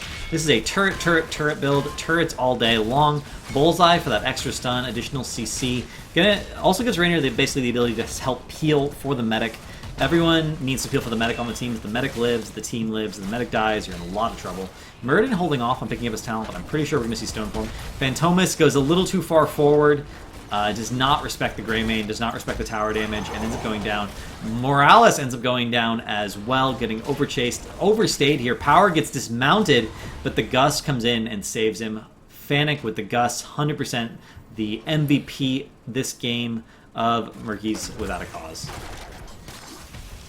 You see Earthgrasp sudden picked up for that slow, imposing presence picked up for Johanna, Cold Embrace for the vulnerability, Concentrated Blast, and Crippling Shot. That vulnerability is going to make a huge difference. Mind Control, forcing Power out and gets immediately erased here. That was a huge Mind Control. This is what you should be using Mind Control for in this context. You should be using it for picks. The death timers get so long in the late game that if you can just use an ult to secure one kill, you press in as a 5v4 and you're in really good shape. I'm surprised they're backing off here. Again, they have a Sylvanas. I don't think that the team respects how strong Sylvanas is when you're sieging buildings. Buildings are scary because they shoot you really hard. Sylvanas gets rid of the shooting you really hard thing completely. Doesn't even happen anymore. They could probably have secured that fort 100% safely. Even if they couldn't necessarily have secured it, they might have been able to bait out a Gust, which would have left it on cooldown. But they're gonna set up a party bush here. And they do have Bloodlust available, they have Precision Strike, they're only out Mind Control, so they have 4 ults. They could get that going. Richie doing a little bit of scouting as Nova. Depends on how good you are, maybe you see it, maybe you don't. Let's check out Fennec's stacks real quick. You see 168 stacks, that's getting up to being a decent number. 2 more right there, 172 I believe now. Yes.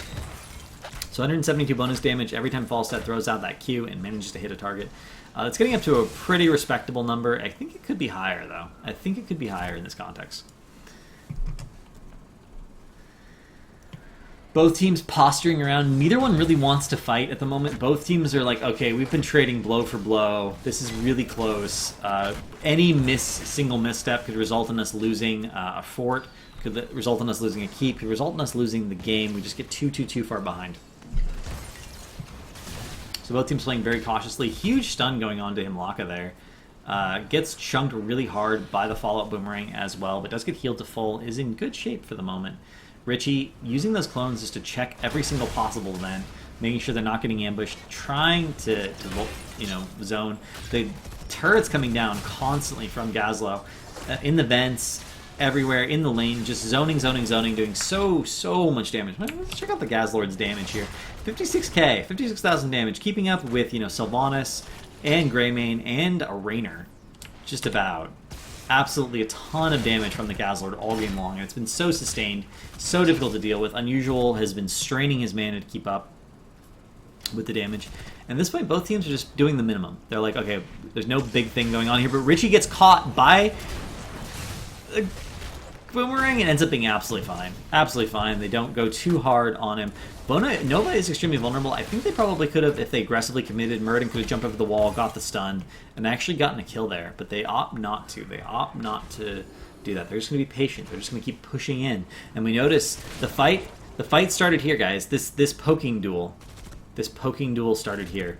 And now it's slowly graduated over here. We see the turrets getting set up, just slowly zoning Murkiness 2.0.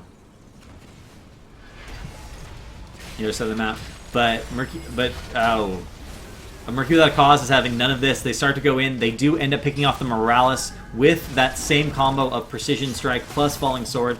Bloodlust goes down, but Sylvanas and Rhaegar both overextended. They end up getting bursted down by that Falstad Raynor combo. Richie in the back line is safe, maybe. Greymane ends up erasing Falstad with that go for the throat. Oh no, go for the. He does have go for the throat. Also uses the reset on MTG. The vulnerability from Nova absolutely destroyed, and only Muradin is left alive.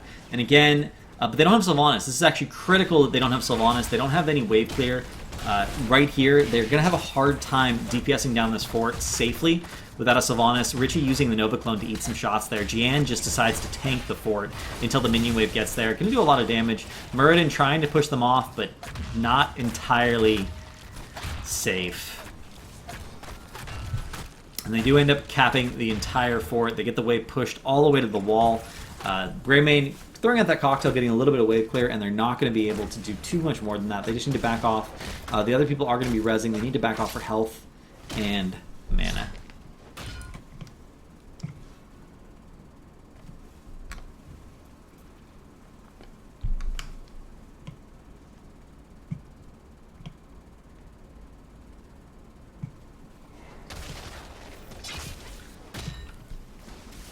You see Irradiate actually adding up quite a bit of damage on the minion waves here. Take out Morales' damage. Her C damage is 21k, which is pretty high for Morales. I don't know if you guys play a lot of Morales, but that's not usual. That's 100% because of that Irradiate talent.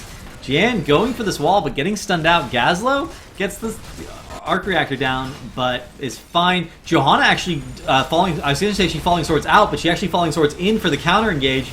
Does get gusted out, and Gust with Wind Tunnel is going to force them all out of the base. This does put them in a a strict frontline situation where Morales excels in healing everyone up. Fantomas is so chunked down though. Both teams decide to back out. Stimdrone goes down and is going to be basically wasted because the fight had already been disengaged at that point. And really not a good use of Stimdrone there, unfortunately. We do see Predacious Reactor 2.0 picked up. Hardened Shield, Wind Tunnel, as we saw right there. Nexus Frenzy picked up for Raynor, going for that increased range and increased safety, plus the increased damage. Double Storm Shield picked up here. Johanna and Rhaegar. Dark Lady's Call for that increased mind control. Hunter's Blunderbuss for additional poke. And a second Precision Strike picked up here for Nova. And Gazlowered, of course, picking up that miniature black hole.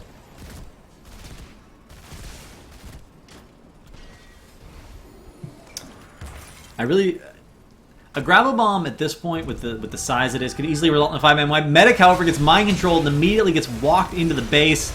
Micromanage is going to go down to that Precision Strike plus the tower. Wind Tunnel zoning everyone out, but Falling Sword comes down for the re-engage. Phantamos ends up going down here. MTG going to go down as well. I don't think he can get away from a Rhaegar-Johanna combo. No, he absolutely cannot. The vulnerability, he gets absolutely erased.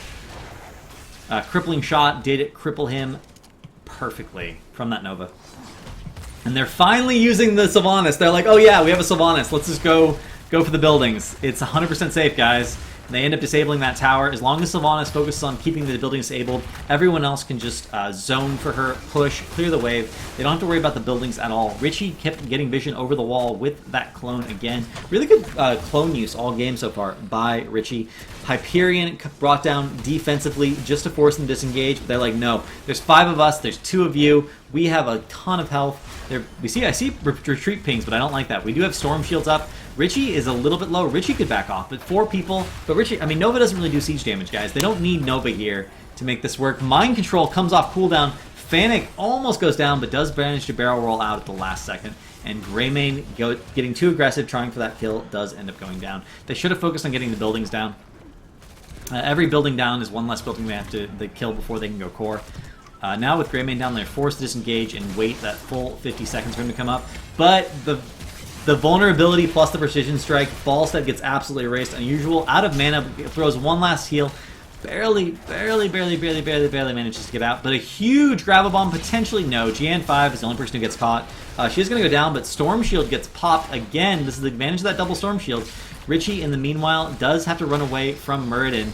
GN5 with the peel, however, is going to help her get away. The Stormbolt comes down before the Condemn, and Richie barely managing to get away. Misses the Rainer's Q as well. Penetrating around, not going to be enough. And this is, they're on the other side of the map now. This is a 4v3. I think Phantomas and MTG and Power all need to back off, but we're going to see a re-engage here. GN5 still has Falling Sword available. She could go in hard if she wanted to. MTG retreating via the bot. Placing these turrets just prevents him from getting chased down. That is going to force the dismount. He does manage to mount up and get away. Currently 5v3, but only 8 seconds on the Falstad, 13 seconds on the Medic. No buildings left except one tower and core. And at this point, it's going to come down to this last team fight, I think. We're level 22, we're 24 minutes in the game. If one team can definitively win a team fight, they're going to end up just being able to take the game regardless. Huge condemn potentially going on, but no, Phantamus barely...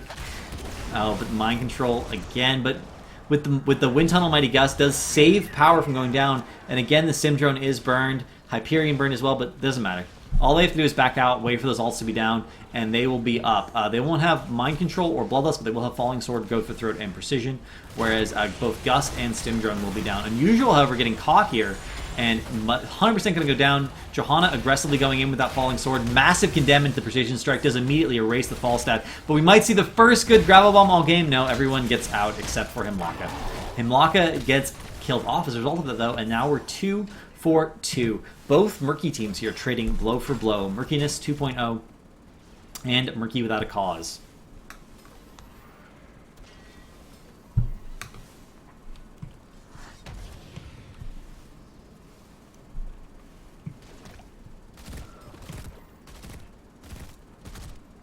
Power and MTG just clearing the way. Micromanage is picking up globes for his team. Really going to help out. We're going to see Gazlo at 57 globes, 85 additional health regen per second. That's a lot of healing. That's a lot of healing. Gazlo only has 4.1k health, so basically an extra 100 health. 100 health per second. He's going to get back to full health in 40 seconds, more or less. If nothing else happens, that's a lot of healing. I think at this point, everyone's problem really is more in the mana front. Everyone has a lot of sustain, a lot of tricks to get their health back up, but they really just need to worry about their mana. But even then, the mana pools of everyone pretty big, and they still are collecting these globes. I see Johanna has been an aggressive globe collector all game long. If I can just click on her, she's at 67, 105 additional health per second. I don't even know how GN5 died one time with that much health regen in the late game here. We see 15 kills to 24. And they're angling for another engage. They're hoping at this point to get that Dark Lady's Call off again. I really think they should focus on putting it on the Falstad. So far, Gust has defeated all of the potential mind control picks. And if they could get it on the Falstad, Gust obviously would not be an issue. 27-minute ARAM game going in. We do have levels 22 to level 23. Who knows? We might see our first level 30 ARAM. It could happen, guys. It could happen. Level 30 ARAM. The next team to win a team fight, though, is the first team to definitively win a team fight at this point can just easily go core. Oh, Mind Control going down onto the medic with the Gust again, but Falling Sword comes in, does not hit Micromanage with it, though, but the Precision Strike does. Basically, Gravel Bomb for a disengage here. The second charge of Precision Strike comes down and kills Morales and Raynor. MTG going down in the front line, not getting any value. And that's going to be game, ladies and gentlemen. There's nothing they can do at this point. 4 for none. If Sylvanas can disable this tower, they can easily take that down so it's not hitting them in the back, and they can just focus core, and that will be GG. We will be moving on to Game 2. This is a best of 3 for the finals.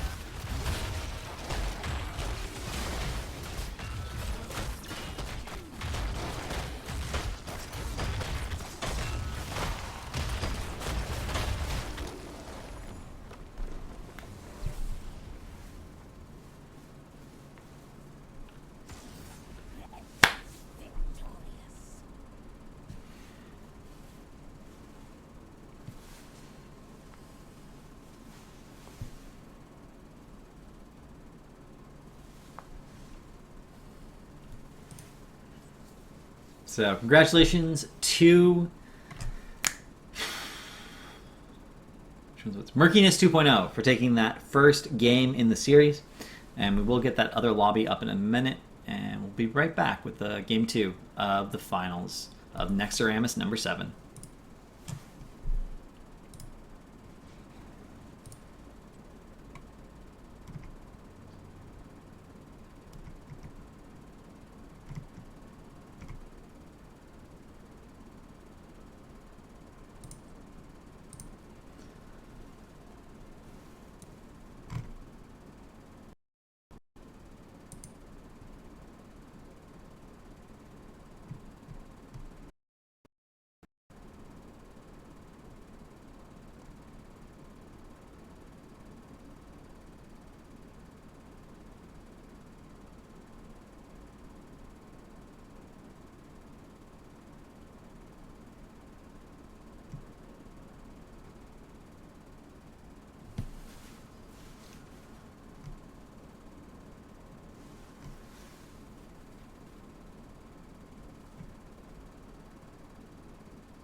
Welcome back, ladies and gentlemen. We do have game number 2 coming up here of Murky's Without a Cause versus Murkiness 2.0. I still think it's funny. I still think it's funny that 2 Murky teams got into the finals.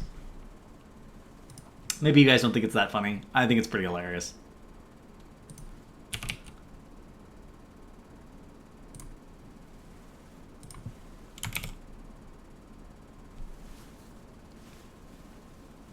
Gibson, is there normally a raffle? Again, this is the first time I've cast NexARAMas. NexARAMas number 7, actually, of this happening.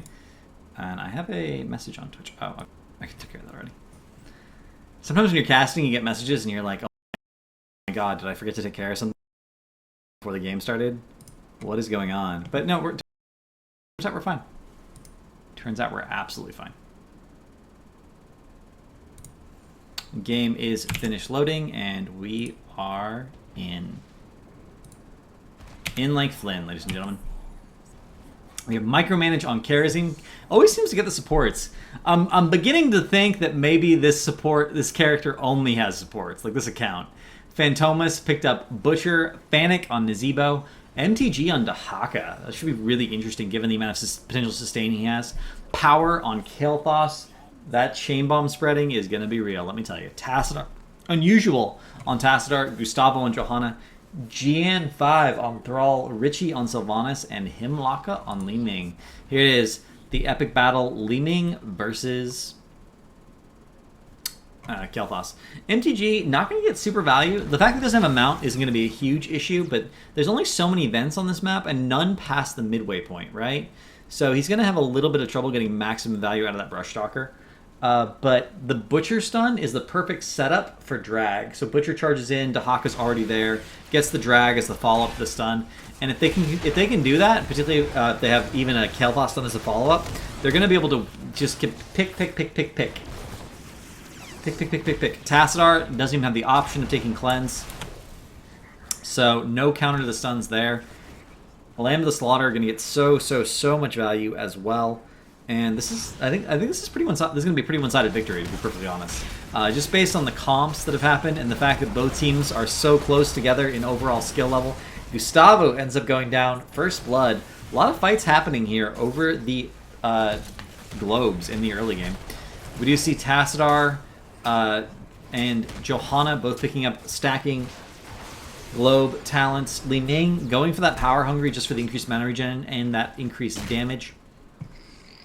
Butcher picking up Victuals. I think this is the go-to talent at level 1 for Butcher. Helps him so much just maintaining his health pool. Transcendence picked up for Kerosene again so much.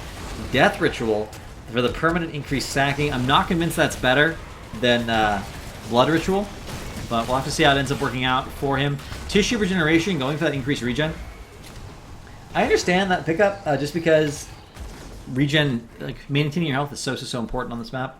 I'm not a huge fan of that talent on Dahaka normally, but in this context, it might be the best possible pickup. Nice burrow to dodge the Li Ming combo there, and we see Mana Addict picked up for Kael'thas. Mana Addict plus Mana Tap, basically once you have a certain number of globes, results in infinite mana. You can just no longer run out of mana because you have so much of it. And you get 4% of it back every 6 seconds.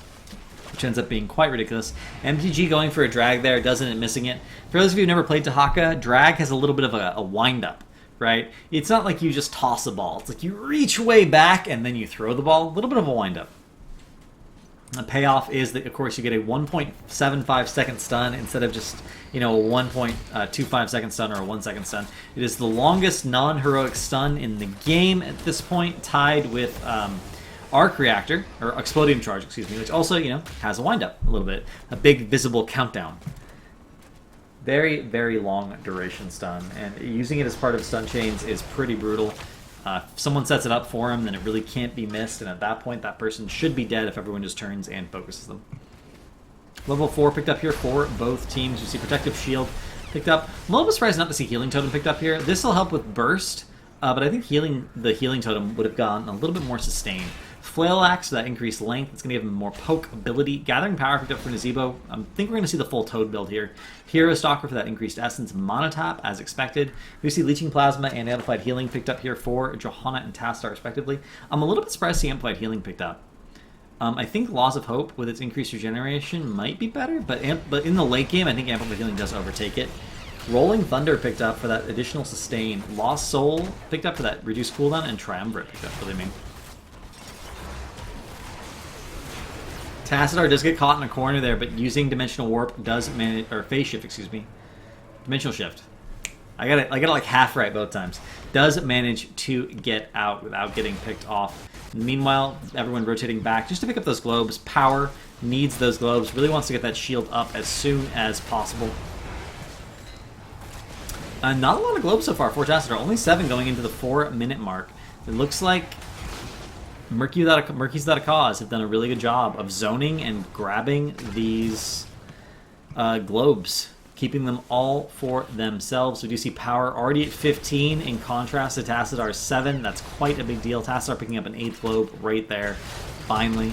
But win the globes, win the game. Huge stun going down on the Thrall. Gravity Lapse, just he was dead before he hit the ground, ladies and gentlemen. Dead before he hit the ground. That is going to be kill number 2 for Murkies Without a Cause. Murkiness 2.0 not looking as solid this game as they did last game. And I think it's going to come down to this comp. Both teams, again, were so evenly matched. I think it's going to be really, really difficult for one team to win over the other with this sort of one-sided comp.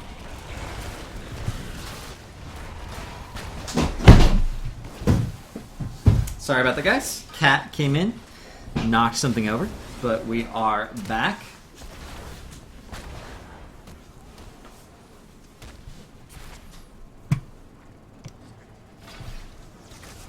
It's level 7 picked up here on the back of those kills.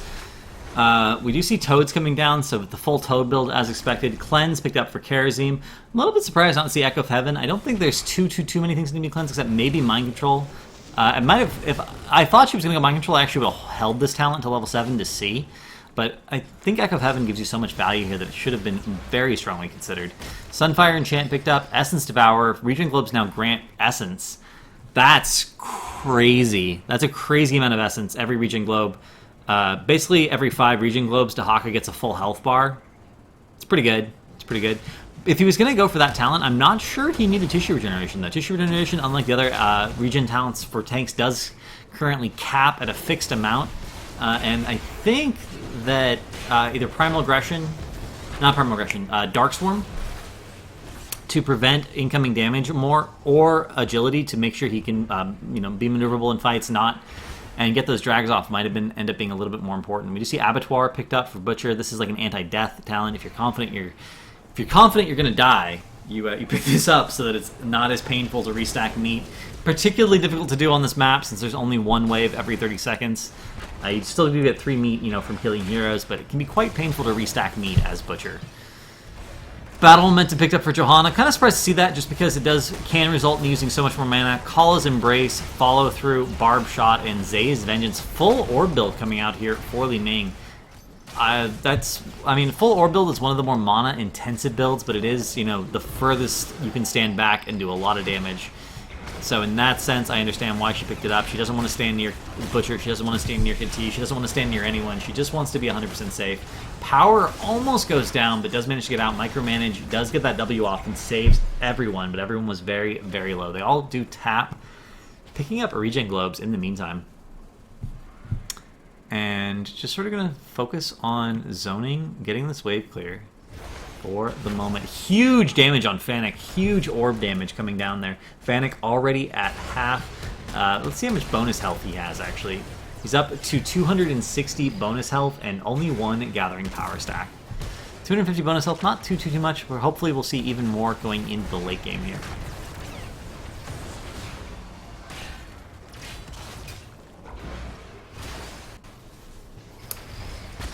It looks like Murkies Without a Cause are going to win the race to level 10 at this rate. Not only are they already ahead in experience, but with this tower being completely out of ammo, they can continue to pressure, but Micromanage getting very, very low. Only 270 health does go in for that W heal. Very nice for his team, giving them that increased movement speed. I think a lot of people missed this little note on Micromanage, or on Karazim, but Breath of Heaven not only heals, but it gives 10% increased movement speed for 3 seconds. And that 10% movement speed can often be the difference between getting hit by a skill shot or not. Dahaka ends up going down because of a beautiful condemn, however, by Gustavo into a combo. with Himlock. A really good synergy there from those two players, and the resets happened for Li Ming, but since it happened at their gate, they're not going to be able to do anything else with that.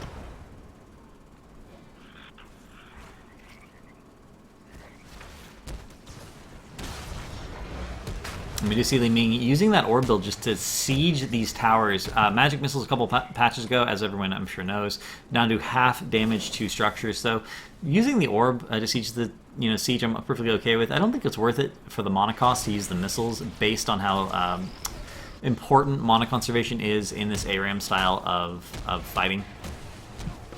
Both teams get level 10 at basically the same time here. We do see Palm picked up. Furnace Blast, huge fight going down here. We're going to see ultimates picked up here immediately. Huge Wailing Arrow. Furnace Blast on Gustavo.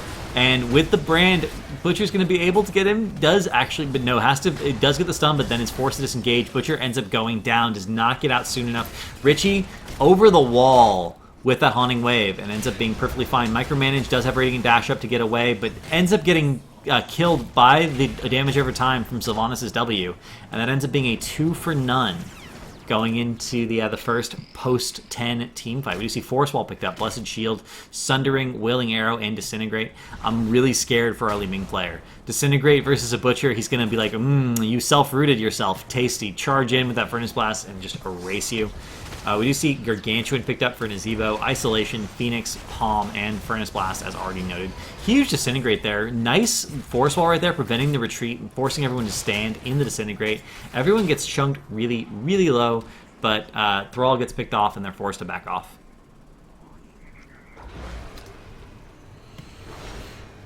Nice Oracle here from Unusual for that vision, letting them know where they're hiding in the bush, letting them know it's not entirely safe.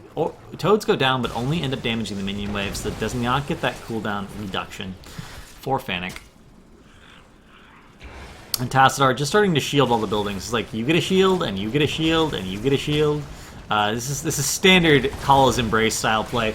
Dahaka actually drags Gustavo into the middle of the team, and then the Gustavo's roll gets a huge condemn off, hitting everyone.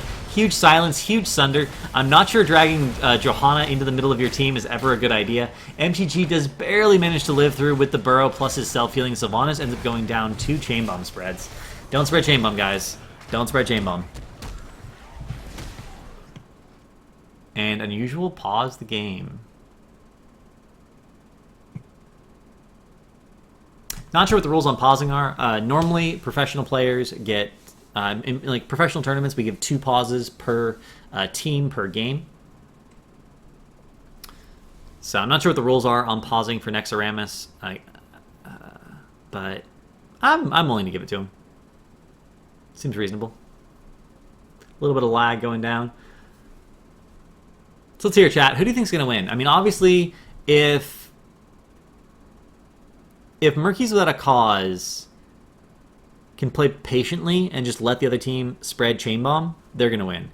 But do you think that with Tassadar's heals, with that sustained from Mission Plasma, everyone always going to be at full health, in theory, and the self-heal you're going to get, especially Sylvanas, once she picks up 13, can get that Life Drain talent. Do you think that they can win the team fights by enough to continue to push with the Sylvanas? Because once they've won a little bit, if the other team doesn't really have the ability to push, then Sylvanas... or to stop him from pushing Sylvanas, we can just do so much structural damage and disable the structures. Gustavo going deep for a condemn here. I don't know. Who do you think's going to win, chat? Who do you think's going to win? Is it going to be the Kael'thas with the spreading of the Chain Bomb, or is Johanna Li Ming, that synergy, going to take it out? Huge shield on Johanna there, unstoppable, and her Iron Skin barely saving her. I could have gone very badly. Johanna... pretty much the only frontliner there at the moment, since Thrall was still dead and was slowly riding back in.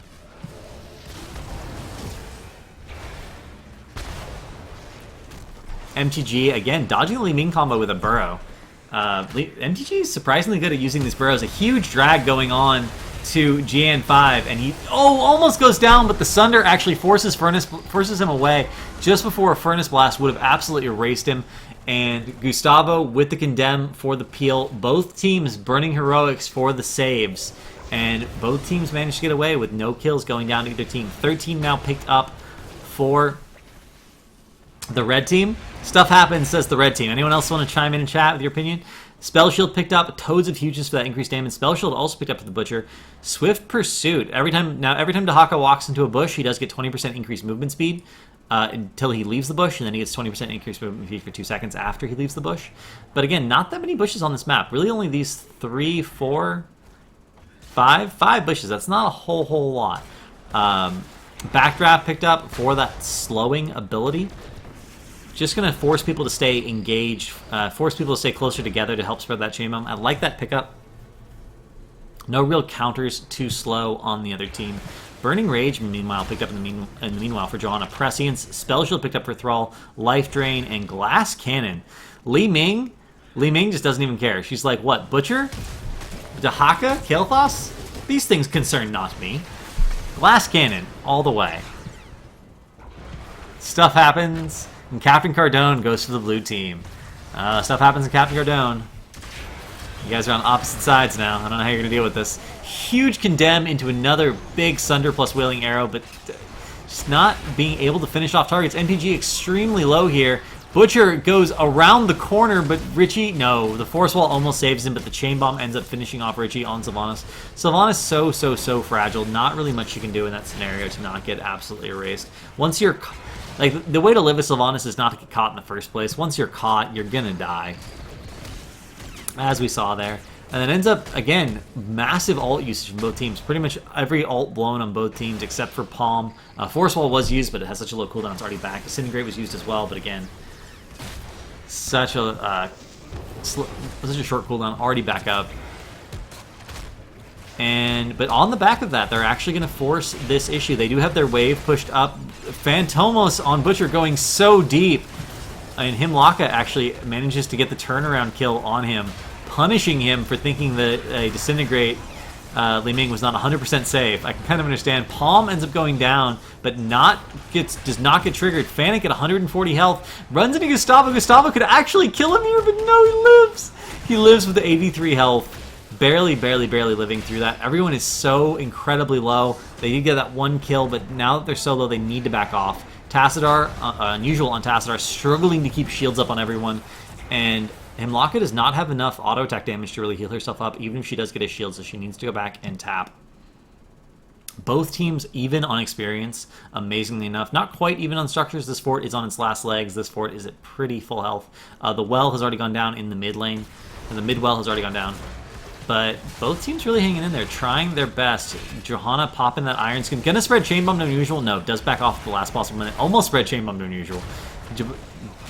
Butcher starting to charge him when Iron Skin was still up. That would not have stunned. Does cancel the charge, but that's a really long cooldown. He does not have that ability to engage now. And Gustavo going deep, going to get on this Kael'thas. Mana Addict does end up saving him. Palm ends up saving Phantomas. And going back in, Unusual so low. Jian so low as well. And Gustavo is just off here in no man's land. Almost gets saved by the Tassadar shield, but instead it gets baited to his death by... Tassadar gets baited to his death by Jian. And that ends up being a 2-for-none. We see Circle of Life picked up, and I think that's actually game. I don't think this team at this point has enough damage to out-heal Circle of Life healing as long as the team stays grouped up.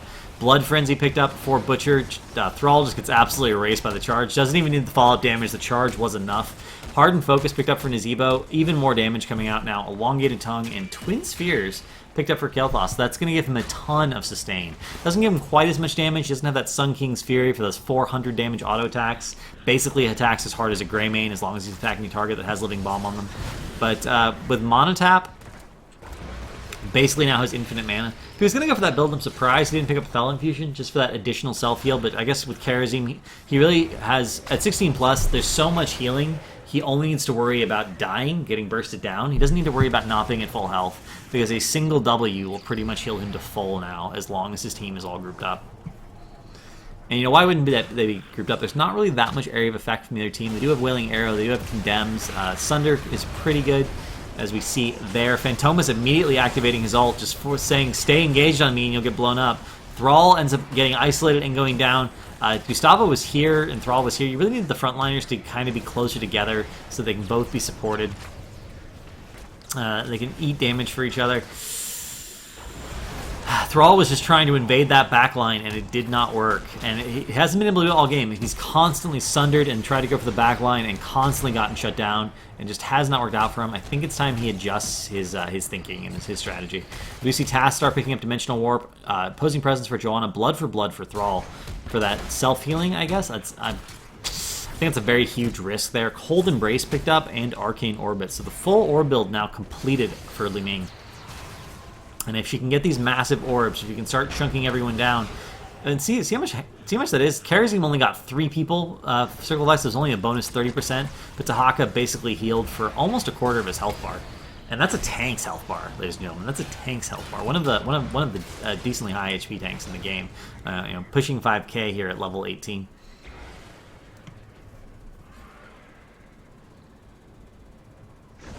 So even talent tiers here, all the heroics almost up for both teams. And I think this is the point where Murky 2.0 really needs to take a fight. If they can't take a fight at all, and they finally take a fight. They nice force wall splitting the Butcher off. Butcher does get erased here. Tassadar baiting out skill shots and then using that dimensional shift to just heal himself back to full.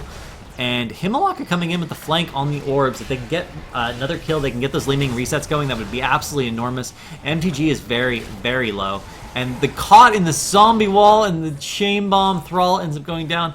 2 people caught in zombie wall are forced to spread chain bomb to each other, and Thrall ends up going down. Gustavo does live because he is a tank and has a little bit more health. This is one of those dangers of Thrall. Thrall is a really good bruiser hero, but he's actually not that tanky. He gets his survivability from the fact that he can heal for so much off of his trait, but he needs to actually use his abilities to heal. And he did not have a chance to use them inside that zombie wall, and his low health pool was told the rest of the tale. He just absolutely went down so fast. Micromanaging getting chunked out here, and Gian 5 pausing the game. That is their second pause. Again, I don't know what exactly the policy is for the NexARAMas tournaments. Generally speaking, each team gets 2 pauses. So this is their second pause. I'm not going to let them pause again, I don't think. Let's see how it goes. There's not really much you can do about lag.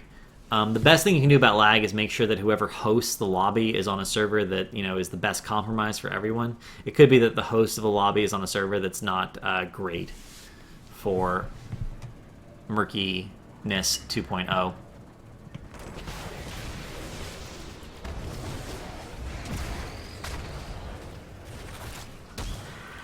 So we do see them pushing in here. They're Murkies without a cause are going to get level 20 here first. They're already pushing on the keep. There's not really much you can do to come back in this scenario unless you can win a team fight. And as we've shown time and time again, even though they can get a pick, they can't really definitively win a team fight. They just don't have enough synergy really amongst their hero pool. If they had the Kael'thas, like Johanna Kael'thas, amazing synergy. That would be amazing. But there's just not enough synergy and not enough healing to deal with the kind of raw damage output that a full Toad, full Gathering Power Nazebo has, that a Kael'thas has, that even a Butcher has. They just don't have that ability to live through the fights. And spoiler alert, living through a fight generally helps you win the fight. Phantomos getting chunked down again as Butcher, but does manage to get out, manages to back off. He does have that Victuals picked up at level 1, so he will easily be able to get to full as soon as he kills a minion wave. He does have tap available as well, goes to tap. We see him starting to pick up this meat, and see how fast he heals. He's basically back to full already. He even has the pre-heal from Well coming up. And at this point, I feel like they're just waiting for level 20. They're like, okay, we're just going to wait for level 20, and then we're going to go for the hard engage. And if we can get that keep is so low. If we can ace them, we'll easily be able to finish off core. And you can see they're just waiting for that wave. They're waiting in the bushes, just being like, okay, the wave will be here any second now. This wave will get them 20. We see 20 picked up immediately. I really want them to just go right now. Now they have the 20. They have Bolt of the Storm, Contagion, Storm Shield picked up for Kharazim, and Master of Flames picked up for Kael'thas. So those chain bombs are going to spread forever from now on. other team has to be really, really careful about never, ever spreading Chain Bomb because it will just keep spreading. Nice shielding by Tassadar here, trying to save the keep. It's not going to help, though. The wave does get pushed all the way up. Catapults will now start spawning. The tower goes down as well. And the only structure left, ladies and gentlemen, is the core. Already at 98%. Nazebo at this point can just use Toads on cooldown. The enemy team, Murkiness 2.0 has to stand in front of those Toads and eat them, because if they let them get to the core, it's just going to start wrecking the core. And as long as they keep poking at it, the shield will not start to regenerate. And honestly, at this point, I feel like they could almost just go core. Just focus core and not even worry. Even if they died with the fort up, they could just, you know, the other team would not be able to end the game, and they could just do it again and again and again. Fighting under core here, huge thunder going down, a Wailing Arrow preventing the heals, but they just start to slowly back out, and there's no force keeping them engaged here. Micromanage going to do a W any second now. You guys are going to see, look at the power of that Circle of Life. If Echo of Heaven were there, that would be even more. GN4 getting so low, does get charged by the Butcher, and is going to absolutely go down. Nothing that can be done there. Thrall gets absolutely erased. Richie, again, gets caught on Sylvanas. It's so far into the enemy team, literally surrounded by the enemy team there. And core at 85%. Tassadar, no way Tassadar goes down. Not a 16 plus Tassadar, basically immortal. And even if you catch him and he's not looking, he has prescience to just save himself. Disintegrate going down on MTG, but Tassadar finally does go down. A little overextension there. Does not understand that you have to be a little bit more cautious when prescience is up. Monk ends up palming himself. Good palm there from Micromanage. And 4 for none. And the core goes down. Blue team did end up winning the game. Captain Cardone called it. I really don't think there was any potential for any other result. Once you have Kael'thas, you really need a very specific response to be able to deal with Kael'thas, and they did not have it in that solo support Tassadar. I think that was kind of a foregone conclusion. I believe that's 1-1, right? Oh no, MTG. So that is 2-0, if I'm not mistaken. 1 second, guys.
No, they won.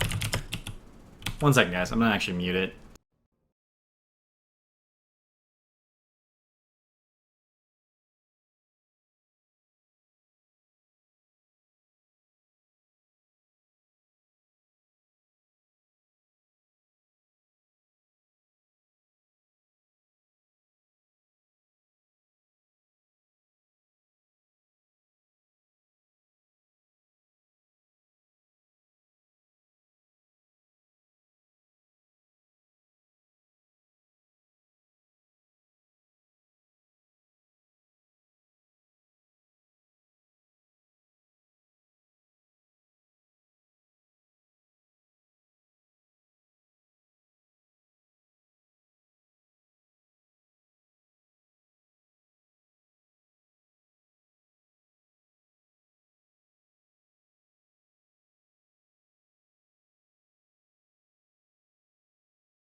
We are setting up the lobby. Both teams are now joining. There was some confusion about how lobby hosting works.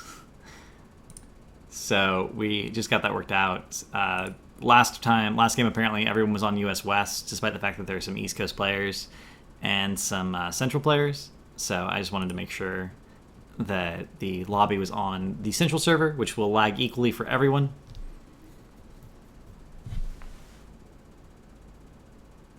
It's on the Western United States again. That should not happen. We might have to remake the lobby, guys. Might have to remake the lobby.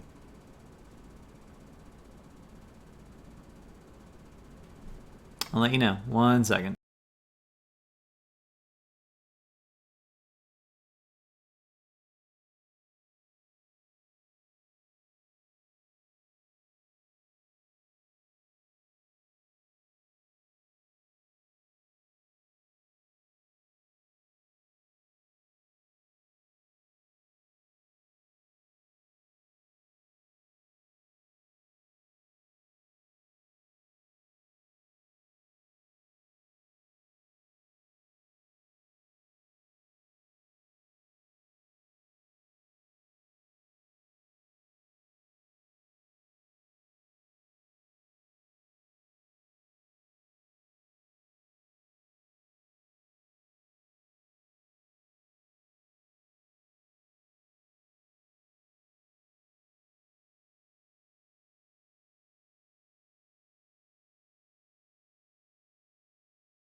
All right, they're okay with it being what it is. Looks like the lag that existed went away. So we do have Micromanage on Lily, Phantomas on Jaina, Fanic on Azebo again, MTG on Rexar, and Powa on Raynor. The other team we have Unusual on Malfurion, Gustavo on Dahaka, Richie on Zool, Himlaka on Lunara, and GN5 on Nova. More Conjure Suit. Finally, Conjure Suit picked up for Lily. Calling it right now, the Lily team wins. Lily finally took Conjure Suit. Conjure Suit for Jaina as well. Death Ritual. Hunter-Gatherer, Seasoned Marksman. Malfurion picking up Moonburn here. I mean, that's good for the wave clear, but you already have Azul. Do you really need more wave clear than Azul? I don't think so. I think the Innervate Talents will actually get a lot of value here. Tissue Regeneration picked up. Shade, Blossom Swell, and Covert Ops. Surprisingly, Blossom Swell picked up. It's one of the worst level 1 Lunara talents. It doesn't really help appreciably increase the radius of her Q. And Jaina trading for Nova here. Both teams getting an early kill. Covert Ops picked up, going for that potentially 60% slow. Nova, at this point, just trying to stay cloaked as much as possible. Being dead, technically not counting as being cloaked, for the record. I see Nova slowly working her way towards the battle. I wonder if there's a counter. Is there a counter on Nova? Lets you know what it's at? There is not. You just have to know how long you've been stealthed for. Awkward.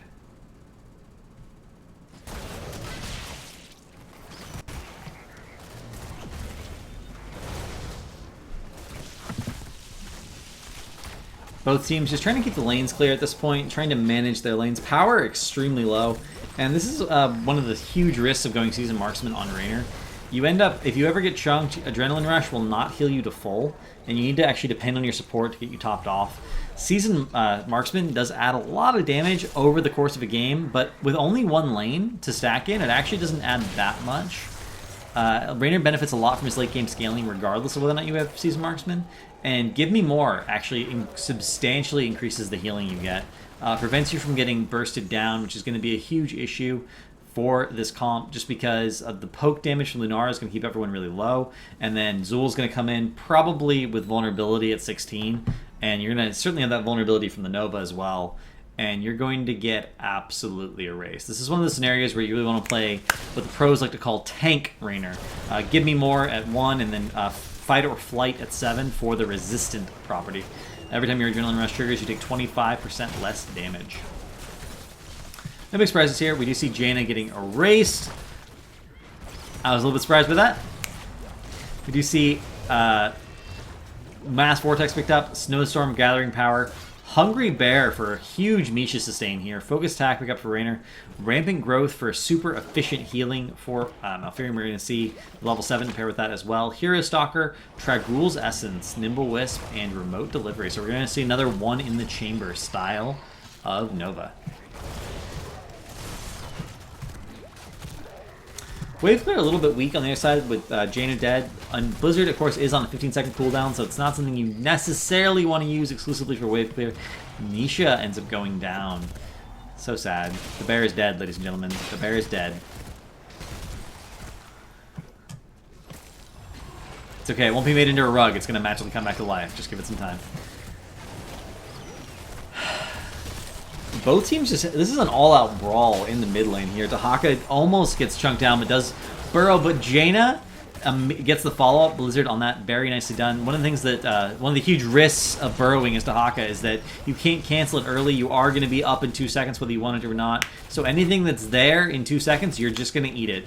And we see Dahaka eating that Blizzard. Once Ring becomes a thing, I think Dahaka is going to die literally every time he decides to use burrow. He's not going to be able to live through that. Huge drag going down onto Misha there. And basically they're just farming Misha for EXP at this point. They're like, okay, it's like killing a Murky, guys. It's some XP. It's more than nothing. We could get nothing or we could get a Misha kill. Which one do you want?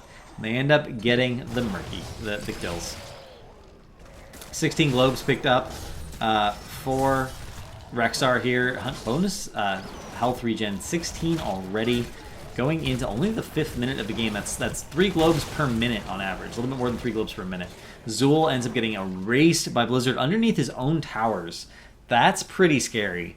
Once you start dying underneath your own towers, you know you're in a little bit of trouble. 7 picked up off the back of those kills.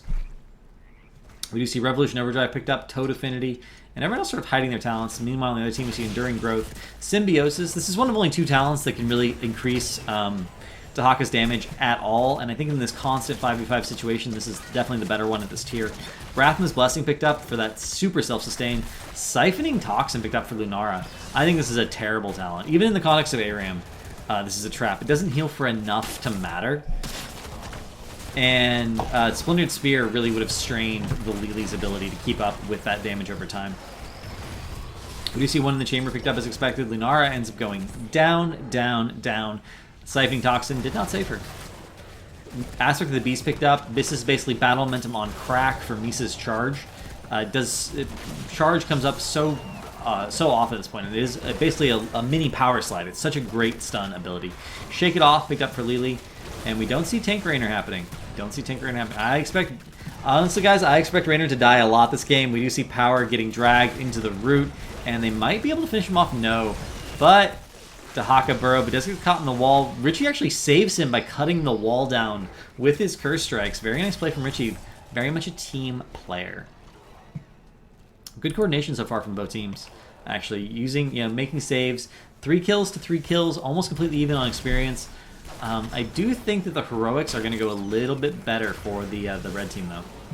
Once those heroics are picked up, their team fight potential is going to be a little bit better. Not a lot better, but a little bit better. This is, the current score is 1-1 for the record. So whoever wins this does win NexARAMas number 7. NexARAMas. It's pronouncing that with an A all night long. Blizzard going down just to clear the wave. That means she does not have it available for 15 seconds. This is the situation where you want to fight. Once Jaina has used Blizzard on like a minion wave or something, you know she doesn't have that burst ability to really potentially erase a target. She doesn't have the full combo, which means you can go in, you can start to add a lot of pressure. But they decide not to do that. They decide just to keep the wave clear. They're just trying to keep the waves off their building. I'm surprised the Zool's being outpushed here, guys. I'm not going to lie. Generally speaking, skeletons just do so much work at keeping a lane pushed. You not only have to clear the wave, but then you have to clear the skeletons that resulted from your wave getting spawned.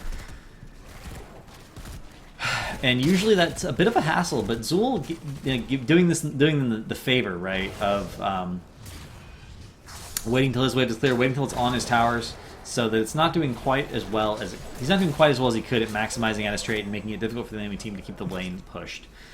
We see Jugs picked up, Ring of Frost, Unleash the Boars for that slow, and potentially for the root at 20. We'll have to see how that works out. Hyperion picked up, and Zebo sort of hiding his heroic. It does end up going Ravenous Spirit. I like that. There's only really one cancel for it, Tahaka's Drag. Everyone else is just... I mean, if Tahaka's not there, you're just going to have to eat it. But he has to make sure to not do it not near event. If he does it near event, Tahaka will be able to burrow in, immediately get the cancel on it, and potentially even eat him. Because Tahaka has a lot of damage for a tank. Other team picked up 10 as well. Here we see Tranquility, Isolation, Skeletal Mages, Thornwood Vine, and Precision Strike. Surprised see Skeletal Mages picked up. There are enough melee. Huge Precision Strike going down. Power gets absolutely erased.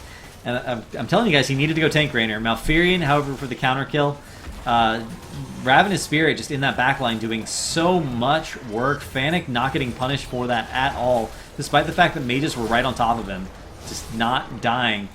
The kill there actually saves him with the self-heal, but Fennec is going to get rooted. Might end up going down to the Zul here. No, Zul gets killed instead, and that ends up being a 3-4-1.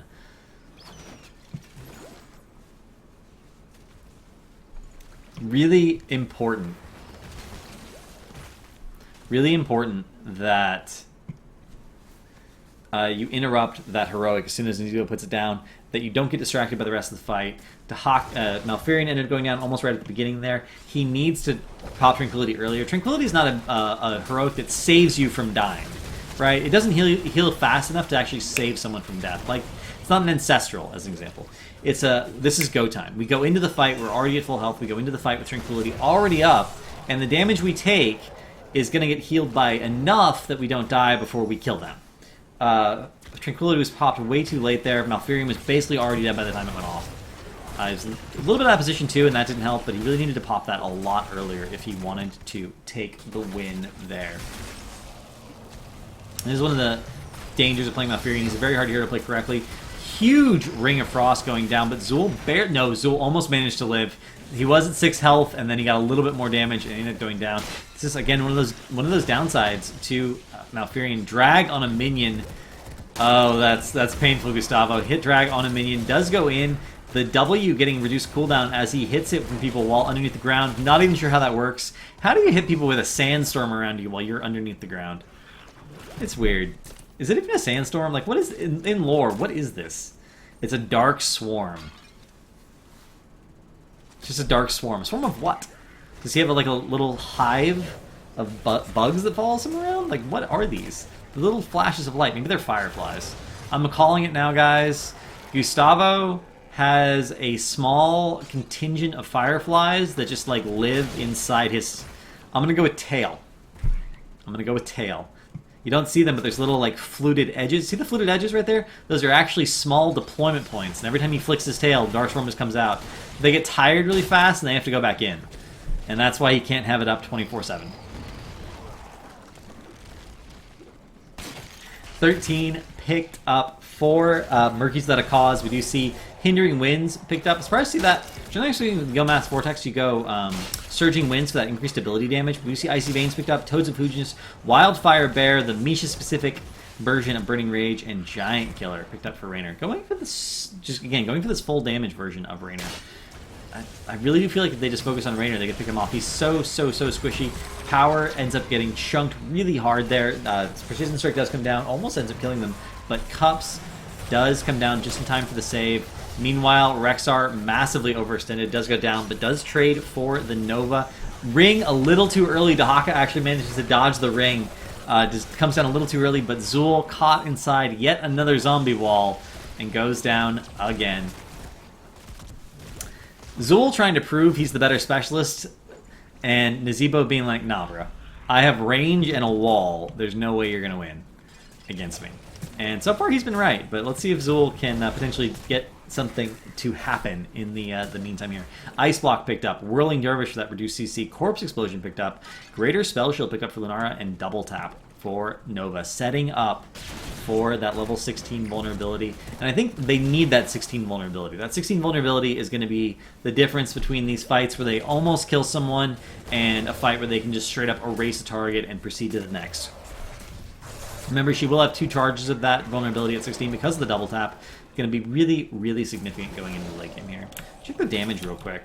We do see Nazeebo and Jaina really carrying their team here. Raynor doing quite a lot of work as well, but Lunara is going to be the MVP of this game. She's going to do more damage than anyone else.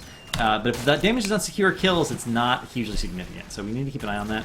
But worth noting that Lunara's trait does scale a little bit better than everyone else. It scales at more than 4%. I think it's 4.5 or 5%. So the later this game goes, the more dangerous Lunara is going to become, which is even more reason to pick up that Splintered Spear at 7. 2 kills secured here at Rexar and Jaina. Hyperion basically for the disengage here. Ice Block on Malfurion, not going to go down, but because of that Ice Block... Oh no, that was a Nova clone. Nova's actually fine. And Tranquility does keep everyone alive. He cast it right at the beginning of that fight. Ice Block did save him personally from going down. That was absolutely good. That was great Malfurion play. And they're going to be able to turn around and get the tower here as a result. Not quite completely caught up in structure damage, but basically evened out the XP race.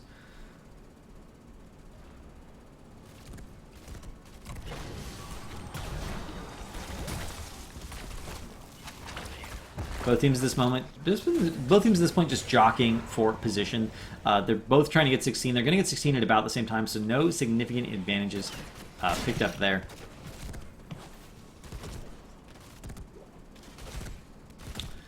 And the question is really going to become which is 16 a better tier for the red team or the blue team? I think 16 is probably a slightly better tier for the red team. They will have that little bit of advantage, but at 20, I think both teams are going to even out in terms of their power level. So 4 levels where they're probably a little bit ahead in terms of the overall power level of their abilities. They'll be able to have that happen.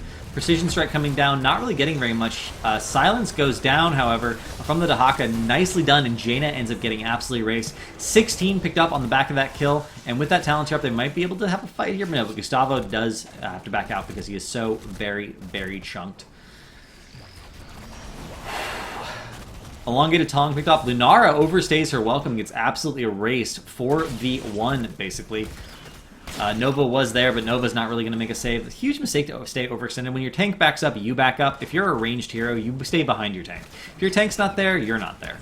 Starwood Spear picked up for that increased attack range. It's going to make Lunara's damage very safe. Would also combo really well with Splintered Spear. Tenacious Roots for that increased area and the increased duration. Amplify damage and crippling shot. So 3 amplify damage. Nova, however, ends up getting erased. Absolutely erased. Brutal. That is 3, however, amplify damages for the red team. And again, if they can just focus on one target, if they can get that damage on one target, they can just erase them, and they can do it to the next one, and the next one, and the next one. They should be able to get 3 people down in quick succession. There's not really an ability to save coming out of here. 2 for 1 picked up for Lily, so she's not going to have Herbal Cleanse either, so Zul Root is going to do an enormous amount of damage. Numbing Blast, Hardened Focus, Primal Intimidation, that's Imposing Presence for Rexar. And Bullseye picked up by Raynor. Picking up that stun, going to do quite a lot of work. Hyperion was burned just to get the keep wall here, but the keep is still alive and well. Neither side spawning catapults just yet.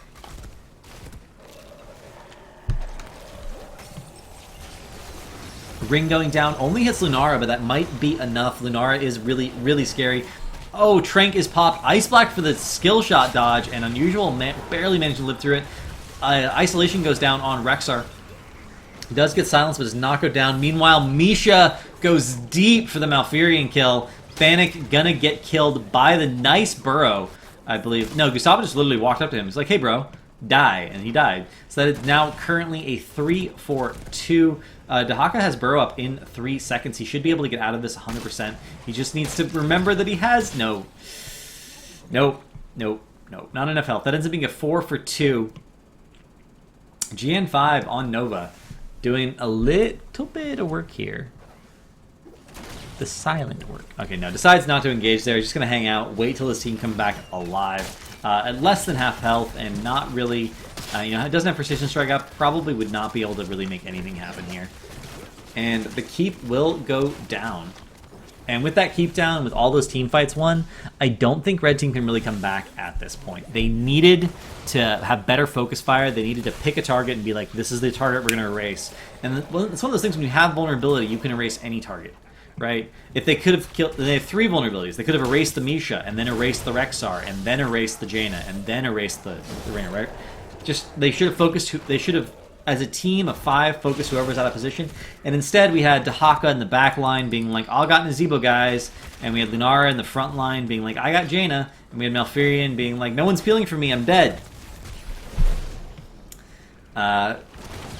In some sense, you need to have really good team fighting in ARAM, even more so than in other styles of games. Huge ice block save here.